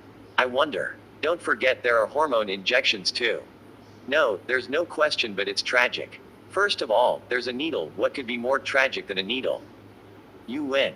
But you know, medicines and doctors are, surprisingly enough, comic. What about death?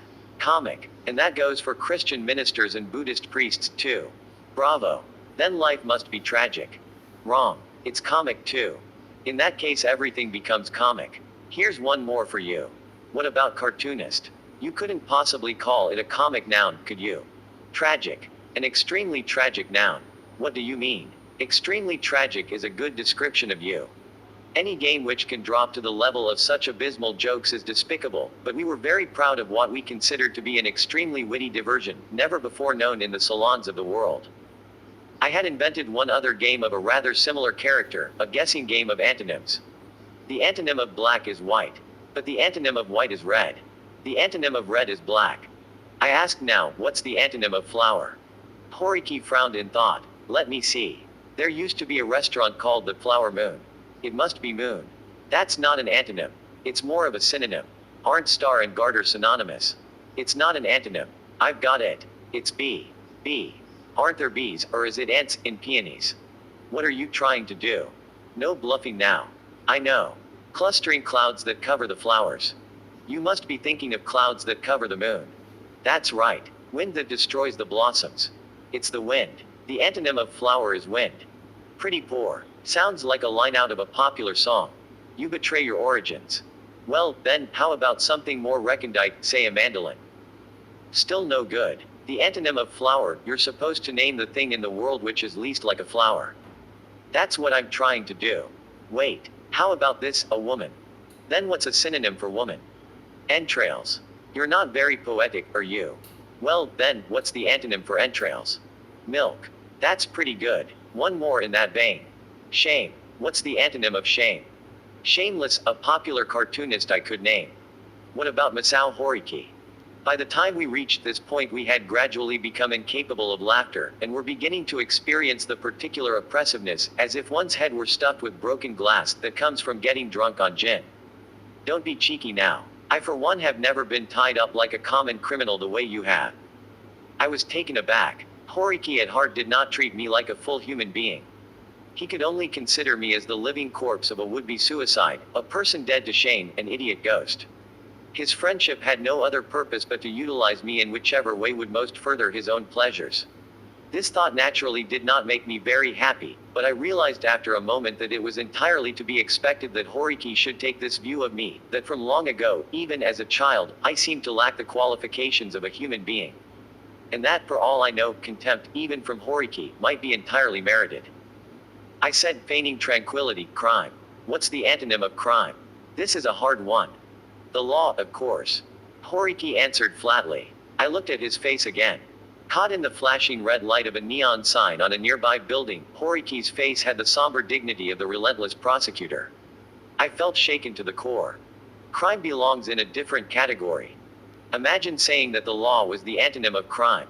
But perhaps everybody in society can go on living in self-satisfaction thanks to just such simple concepts.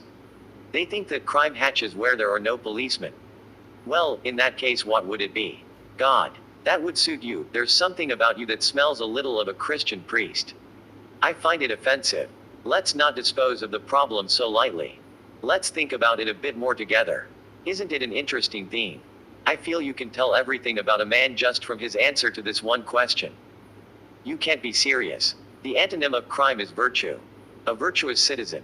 In short, someone like myself. Let's not joke. Virtue is the antonym of vice, not of crime. Are vice and crime different? They are, I think. Virtue and vice are concepts invented by human beings, words for a morality which human beings arbitrarily devised. What a nuisance. Well, I suppose it is God in that case. God. God. You can't go wrong if you leave everything at God. I'm hungry. Yoshiko is cooking some beans downstairs now. Thanks. I like beans. He lay down on the floor, his hands tucked under his head. I said, you don't seem to be very interested in crime. That's right. I'm not a criminal like you. I may indulge myself with a little dissipation, but I don't cause women to die, and I don't lift money from them either. The voice of a resistance weak but desperate spoke from somewhere in my heart. It said that I had not caused anyone to die, that I had not lifted money from anyone, but once again the ingrained habit of considering myself evil took command. It is quite impossible for me to contradict anyone to his face. I struggled with all my might to control the feelings which mounted more dangerously in me with each instant, the result of the depressing effects of the gin. Finally I muttered almost to myself, actions punishable by jail sentences are not the only crimes. If we knew the antonym of crime, I think we would know its true nature. God, salvation, love, light. But for God there is the antonym Satan, for salvation there is perdition, for love there is hate, for light there is darkness, for good, evil. Crime and prayer. Crime and repentance. Crime and confession. Crime and no, they're all synonymous. What is the opposite of crime? Well, if you spell crime backwards, no, that doesn't make sense. But the word does contain the letters R-I-C-E. Rice. I'm hungry. Bring me something to eat. Why don't you go get it yourself? My voice shook with a rage I had almost never before betrayed. All right. I'll go downstairs, then Yoshiko and I will commit a crime together. Personal demonstration is better than empty debates. The antonym of crime is rice. No, it's beans. He was so drunk he could barely articulate the words.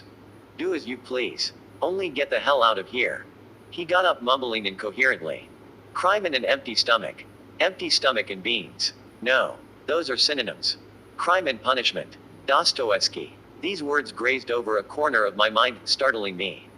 Just supposing Dostoevsky ranged crime and punishment side by side not as synonyms but as antonyms. Crime and punishment, absolutely incompatible ideas, irreconcilable as oil and water. I felt I was beginning to understand what lay at the bottom of the scum-covered, turbid pond, that chaos of Dostoevsky's mind. No, I still didn't quite see. Such thoughts were flashing through my head like a revolving lantern when I heard a voice. Extraordinary beans you've got here. Come have a look. Horiki's voice and color had changed. Just a minute before he had staggered off downstairs, and here he was back again, before I knew it. What is it? A strange excitement ran through me. The two of us went down from the roof to the second floor and were halfway down the stairs to my room on the ground floor when Horiki stopped me and whispered, "Look." He pointed. A small window opened over my room, through which I could see the interior. The light was lit and two animals were visible. My eyes swam, but I murmured to myself through my violent breathing, this is just another aspect of the behavior of human beings. There's nothing to be surprised at. I stood petrified on the staircase, not even thinking to help Yoshiko. Horiki noisily cleared his throat. I ran back up to the roof to escape and collapsed there. The feelings which assailed me as I looked up at the summer night sky heavy with rain were not of fury or hatred, nor even of sadness. They were of overpowering fear, not the terror the sight of ghosts in a graveyard might arouse, but rather a fierce ancestral dread that could not be expressed in 4 or 5 words, something perhaps like encountering in the sacred grove of a Shinto shrine the white-clothed body of the god. My hair turned prematurely gray from that night. I had now lost all confidence in myself, doubted all men immeasurably, and abandoned all hopes for the things of this world, all joy, all sympathy, eternally. This was truly the decisive incident of my life. I had been split through the forehead between the eyebrows, a wound that was to throb with pain whenever I came in contact with a human being. I sympathize, but I hope it's taught you a lesson. I won't be coming back. This place is a perfect hell.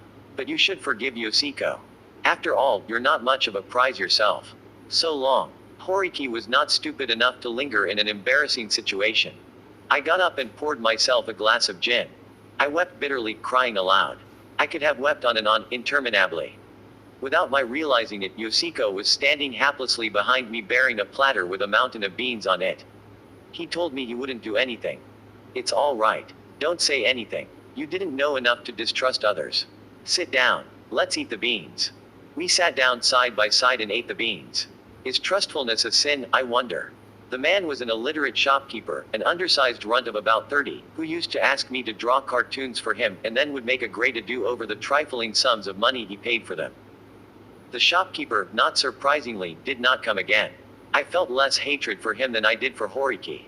Why, when he first discovered them together, had he not cleared his throat then, instead of returning to the roof to inform me? On nights when I could not sleep, hatred and loathing for him gathered inside me until I groaned under the pressure.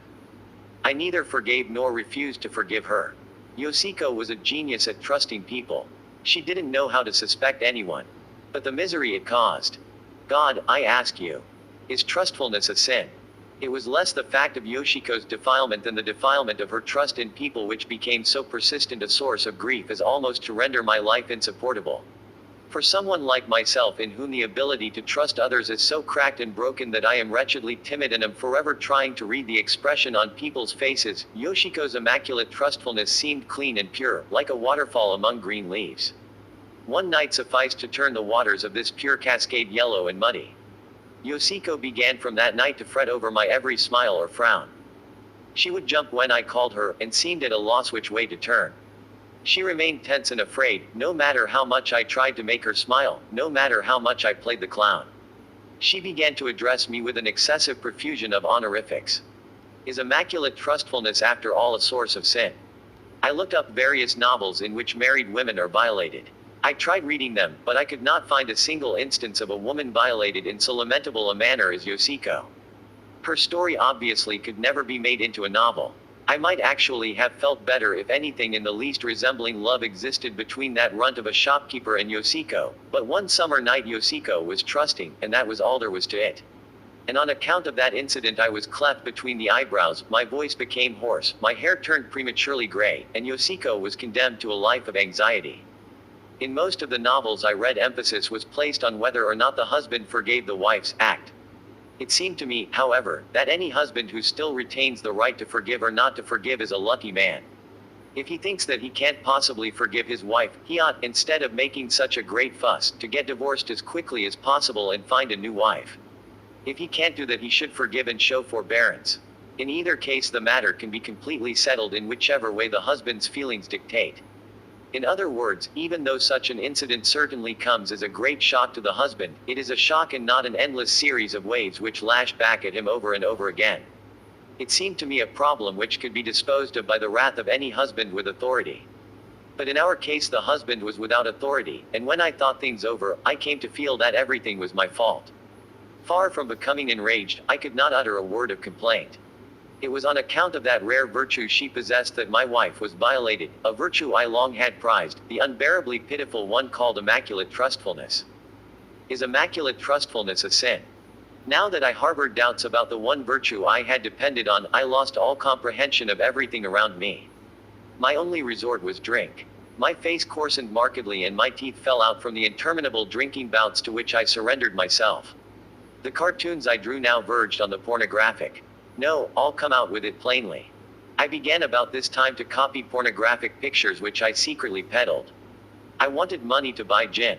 When I looked at Yoshiko, always averting her glance and trembling, doubt gave birth to fresh doubt. It was unlikely, wasn't it, that a woman with absolutely no defenses should have yielded only that once with the shopkeeper? Had she been also with Horiki?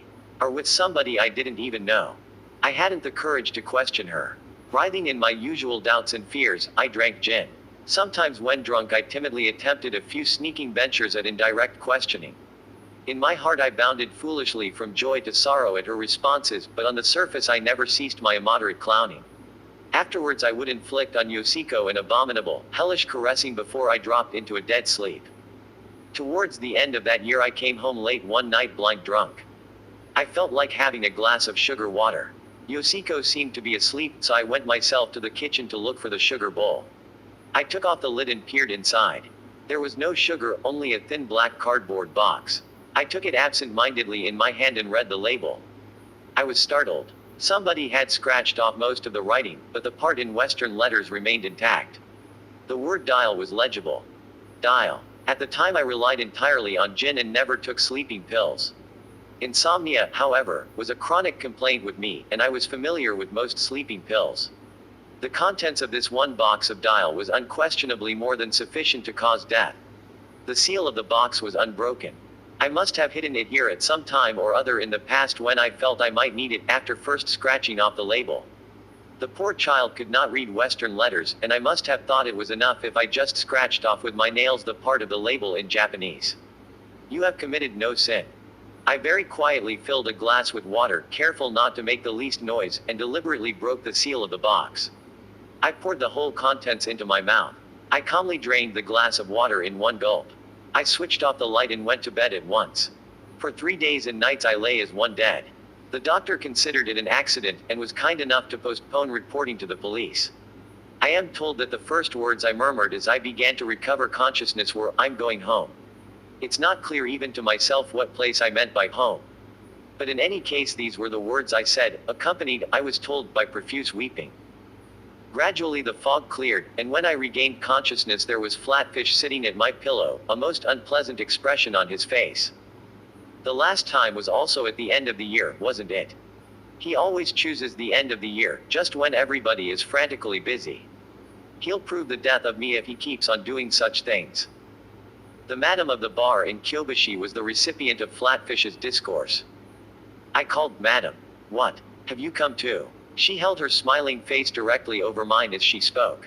I burst into tears. "Take me away from Yoshiko." The words came as a surprise even to myself. The madam rose to her feet and breathed a barely audible sigh. Then I made an utterly unpremeditated slip of the tongue, one so comic, so idiotic that it all but defies description. I said, "I'm going somewhere where there aren't any women." Flatfish was the first to respond, with loud guffaws. The madam tittered. And in the midst of my tears I turned red and smiled despite myself. "An excellent idea," said Flatfish, still continuing his inane laughter. "You really ought to go to a place with no women. Everything goes wrong as soon as women are around you." Yes, a place without women is a fine suggestion. A place without women. And the worst of it was that my delirious ravings were later to be realized in a most ghastly way. Yoshiko seemed to have got the idea that I had swallowed the overdose of sleeping pills by way of atonement for her sin, and this made her all the more uncertain before me. She never smiled, and she looked as if she could hardly be persuaded to open her mouth. I found the apartment so oppressive that I would end by going out as usual to swill cheap liquor. After the dial incident, however, I lost weight noticeably. My arms and legs felt heavy, and I often was too lazy to draw cartoons. Flatfish had left some money when he came to visit me. He said, "It's a little gift from me," and offered it exactly as if it were his own money, though I gathered that it actually came from my brothers as usual. This time, unlike when I ran away from Flatfish's house, I was able to get a vague glimpse through his theatrical airs of importance. I too was clever and, pretending to be completely unaware of what was going on, humbly offered Flatfish my thanks for the money. It nevertheless gave me a strange feeling, as if at the same time I could and could not understand why people like Flatfish resorted to such complicated tricks. I did not hesitate to use the money to go by myself to the hot springs of southern Izu. However, I am not the kind to make a leisurely tour of hot springs, and at the thought of Yoshiko I became so infinitely forlorn as to destroy completely the peaceful frame of mind which would have permitted me to gaze from my hotel window at the mountains. I did not change into sports clothes. I didn't even take the waters. Instead I would rush out into the filthy little bars that looked like souvenir stands, and drink gin until I fairly swam in it. I returned to Tokyo only sicklier for the trip.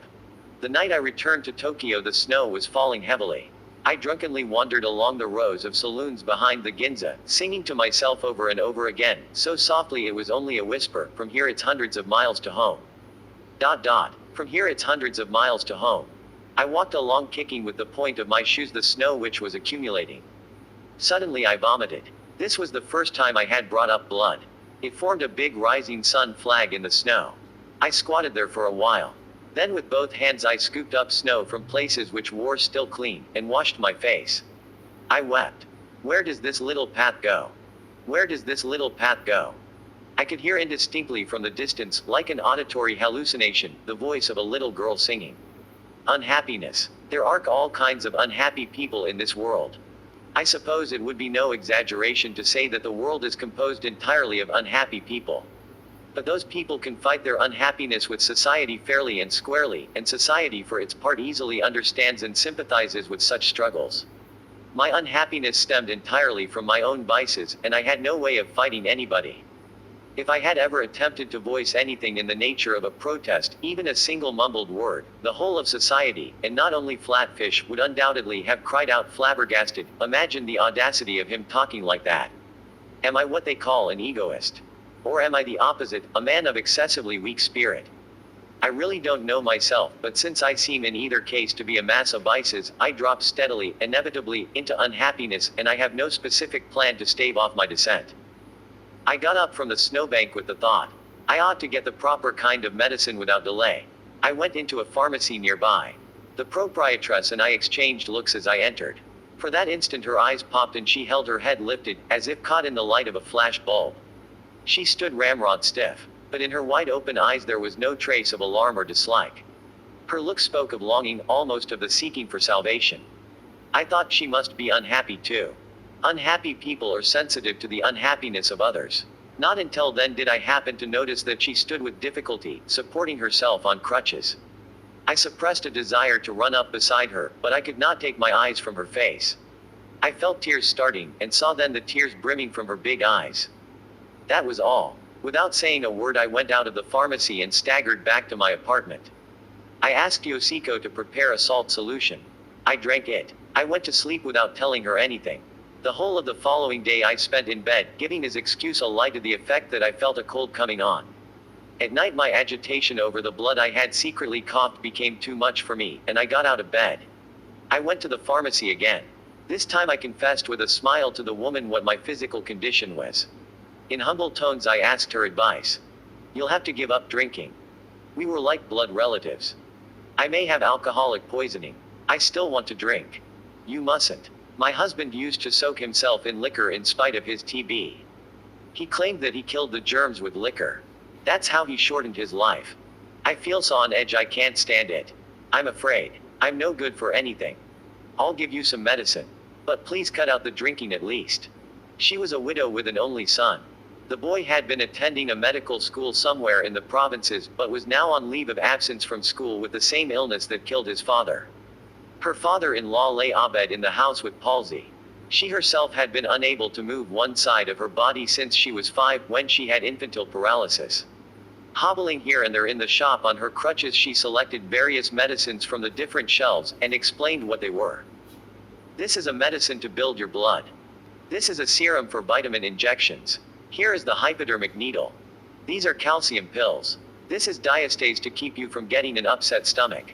Her voice was full of tenderness as she explained each of the half-dozen medicines. The affection of this unhappy woman was, however, to prove too intense. At the last she said, "This is a medicine to be used when you need a drink so badly you can't stand it." She quickly wrapped the little box. It was morphine. She said that it was no more harmful than liquor, and I believed her. For one thing, I was just at the stage where I had come to feel the squalor of drunkenness, and I was overjoyed to be able to escape after such long bondage to the devil called alcohol. Without a flicker of hesitation I injected the morphine into my arm. My insecurity, fretfulness and timidity were swept away completely. I turned into an expansively optimistic and fluent talker. The injections made me forget how weak my body was, and I applied myself energetically to my cartoons. Sometimes I would burst out laughing even while I was drawing. I had intended to take 1 shot a day, but it became 2, then 3. When it reached 4 I could no longer work unless I had my shots. All I needed was the woman at the pharmacy to admonish me, saying how dreadful it would be if I became an addict, for me to feel that I had already become a fairly confirmed addict. I am very susceptible to other people's suggestions. When people say to me, "You really shouldn't spend this money, but I suppose you will anyway," I have the strange illusion that I would be going against expectations and somehow doing wrong unless I spent it. I invariably spend all the money immediately. My uneasiness over having become an addict actually made me seek more of the drug. "I beg you. 1 more box. I promise I'll pay you at the end of the month. You can pay the bill any old time as far as I'm concerned, but the police are very troublesome, you know. Something impure, dark, reeking of the shady character always hovers about me. I beg you. Tell them something or other, put them off the track. I'll give you a kiss." She blushed. I pursued the theme. "I can't do any work unless one have the medicine. It's a kind of energy builder for me. How about hormone injections? Don't be silly. It's liquor or that medicine, one or the other. If I haven't got it, I can't work. You mustn't drink. That's right. I haven't touched a drop of liquor since I began with that medicine. I'm in fine physical shape, thanks to you. I don't intend to go on drawing stupid cartoons forever, you know. Now that I've stopped drinking and have straightened myself out, I'm going to study. I'm sure I can become a great painter. I'll show you. If only I can get over this critical period. So, please, how about a kiss? She burst out laughing. What a nuisance you are. You may already have become an addict, for all I know. Her crutches clacked as she hobbled over to the shelf to take down some medicine. I can't give you a whole box. You'd use it all up. Here's half. How stingy you've become. Well, if that's the best you can do. I gave myself a shot as soon as I got back home. Yoshiko timidly asked, doesn't it hurt? Of course it hurts. But I've got to do it no matter how painful it is. That's the only way to increase the efficiency of my work. You've noticed how healthy I've been of late. Then, playfully, well, to work. To work, to work. Once, late at night, I knocked on the door of the pharmacy.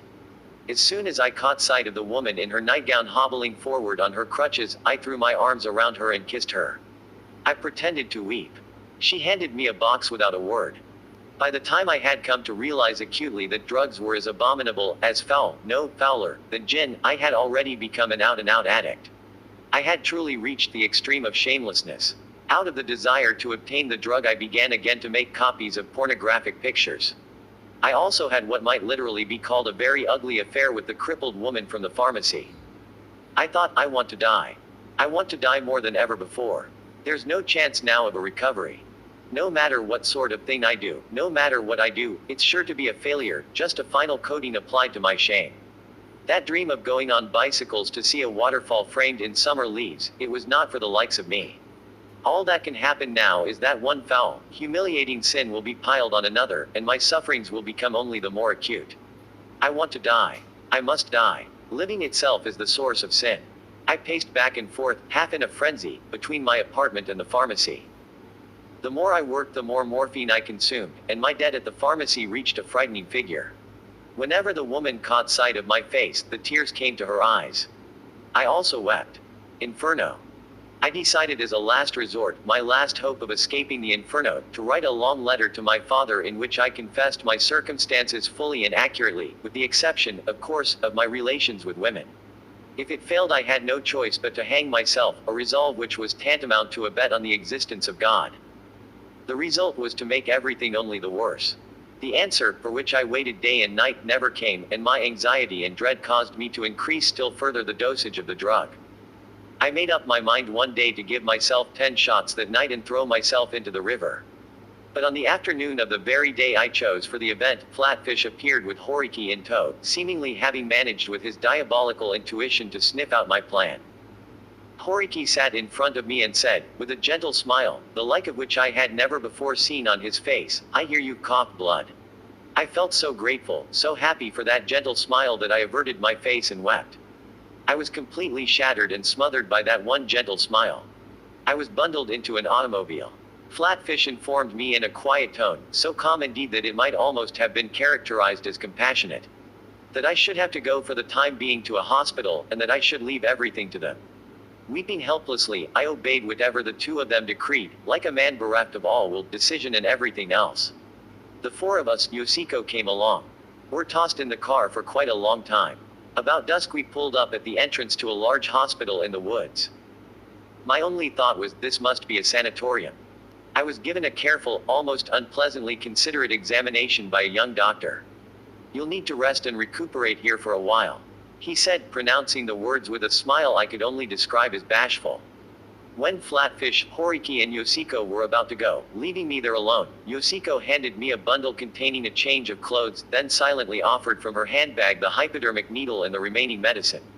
Is it possible she actually believed after all that it was just an energy-building medicine? No. I said, I won't need it anymore. This was a really rare event. I don't think it is an exaggeration to say that it was the one and only time in my life that I refused something offered to me. My unhappiness was the unhappiness of a person who could not say no. I had been intimidated by the fear that if I declined something offered me, a yawning crevice would open between the other person's heart and myself which could never be mended through all eternity. Yet I now refused in a perfectly natural manner the morphine which I had so desperately craved. Was it because I was struck by Yoshiko's divine ignorance? I wonder if I had not already ceased at that instant to be an addict. The young doctor with the bashful smile immediately ushered me to a ward. The key grated in the lock behind me. I was in a mental hospital. My delirious cry after I swallowed the sleeping pills, that I would go where there were no women, had now materialized in a truly uncanny way. My ward held only male lunatics, and the nurses also were men.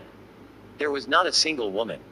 I was no longer a criminal, I was a lunatic. But no, I was definitely not mad. I have never been mad for even an instant. They say, I know, that most lunatics claim the same thing. What it amounts to is that people who get put into this asylum are crazy, and those who don't are normal. God, I ask you, is non-resistance a sin? I had wept at that incredibly beautiful smile Horiki showed me, and forgetting both prudence and resistance, I had got into the car that took me here. And now I had become a madman. Even if released, I would be forever branded on the forehead with the word madman. Or perhaps, reject. Disqualified as a human being. I had now ceased utterly to be a human being. I came at the beginning of summer. Through the iron bars over the windows I could see water lilies blossoming in the little pond of the hospital.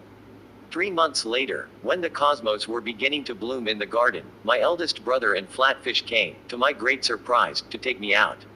My brother informed me in his habitually serious, strained voice that my father had died of gastric ulcers at the end of the previous month. We won't ask any questions about your past and we'll see to it that you have no worries as far as your living expenses are concerned. You won't have to do anything. The only thing we ask is that you leave Tokyo immediately. I know you undoubtedly have all kinds of attachments here, but we want you to begin your convalescence afresh in the country. He added that I need not worry about my various commitments in Tokyo. Flatfish would take care of them. I felt as though I could see before my eyes the mountains and rivers backborne. I nodded faintly. A reject, exactly.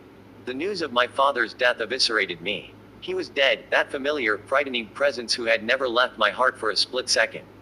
I felt as though the vessel of my suffering had become empty, as if nothing could interest me now. I had lost even the ability to suffer. My brother scrupulously carried out his promise. He bought a house for me at a hot spring on the coast, about 4 or 5 hours' journey by rail south of the town where I grew up, an unusually warm spot for that part of Japan. The house, a thatch-covered rather ancient-looking structure, stood on the outskirts of the village. It had 5 rooms. The walls were peeled and the woodwork was so worm-eaten as to seem almost beyond all possibility of repair. My brother also sent to look after me an ugly woman close to 60 with horrible rusty hair. Some 3 years have gone by since then. During this interval I have several times been violated in a curious manner by the old servant.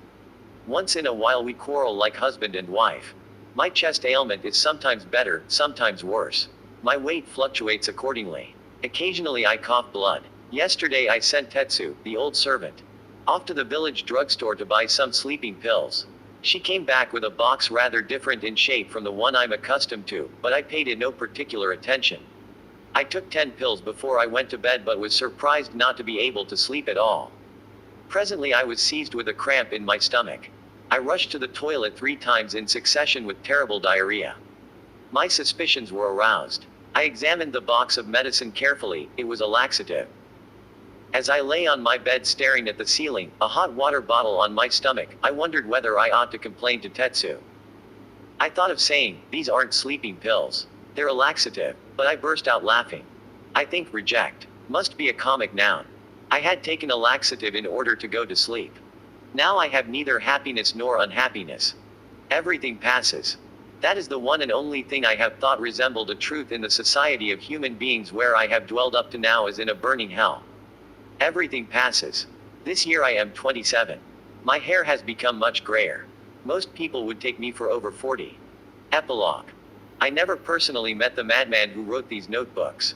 However, I have a bare acquaintance with the woman who, as far as I can judge, figures in these notebooks as the madam of a bar in Kyobahi.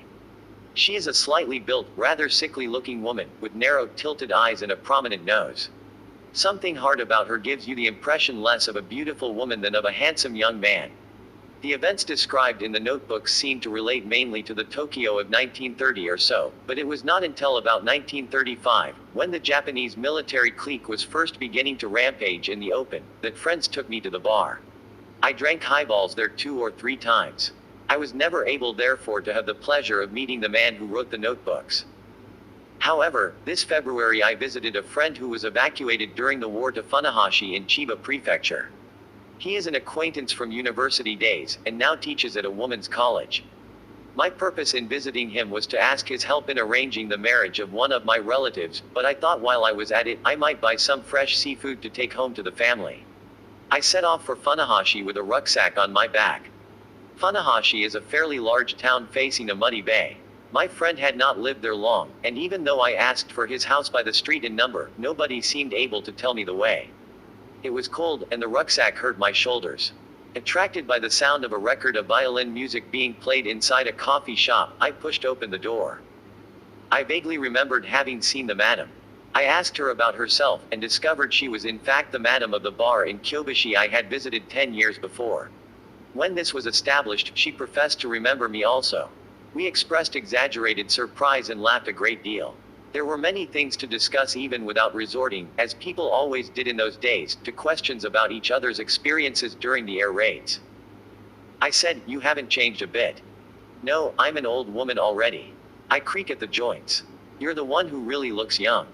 "Don't be silly. I've got 3 children now. I've come today to buy them some seafood." We exchanged these and other greetings appropriate to long-separated friends and asked for news of mutual acquaintances. The madam suddenly broke off to ask, in a rather different tone, if by chance I had ever known Yozo. I answered that I never had, whereupon she went inside and brought out 3 notebooks and 3 photographs which she handed to me. She said, "Maybe they'll make good material for a novel." I can never write anything when people force material on me, and I was about to return the lot to her without even examining it. The photographs, however, fascinated me, and I decided after all to accept the notebooks. I promised to stop by again on the way back, and asked her if she happened to know where my friend lived. As a fellow newcomer, she knew him. Sometimes, in fact, he even patronized her shop. His house was just a few steps away. That night after drinking for a while with my friend, I decided to spend the night. I became so immersed in reading the notebooks that I didn't sleep a wink till morning. The events described took place years ago, but I felt sure that people today would still be quite interested in them. I thought that it would make more sense if I asked some magazine to publish the whole thing as it was, rather than attempt any clumsy improvements. The only souvenirs of the town I could get for my children were some dried fish. I left my friend's house with my rucksack still half empty, and stopped by the coffee shop. I came to the point at once. I wonder if I could borrow these notebooks for a while. Yes, of course. Is the man who wrote them still alive? I haven't any idea. About 10 years ago somebody sent me a parcel containing the notebooks and the photographs to my place in Kyobashi. I'm sure it was Yozo who sent it, but he didn't write his address or even his name on the parcel. It got mixed up with other things during the air raids, but miraculously enough the notebooks were saved. Just the other day I read through them for the first time. Did you cry? No. I didn't cry. I just kept thinking that when human beings get that way, they're no good for anything. It's been 10 years. I suppose he may be dead already. He must have sent the notebooks to you by way of thanks. Some parts are rather exaggerated, I can tell, but you obviously suffered a hell of a lot at his hands. If everything written in these notebooks is true, I probably would have wanted to put him in an insane asylum myself if I were his friend.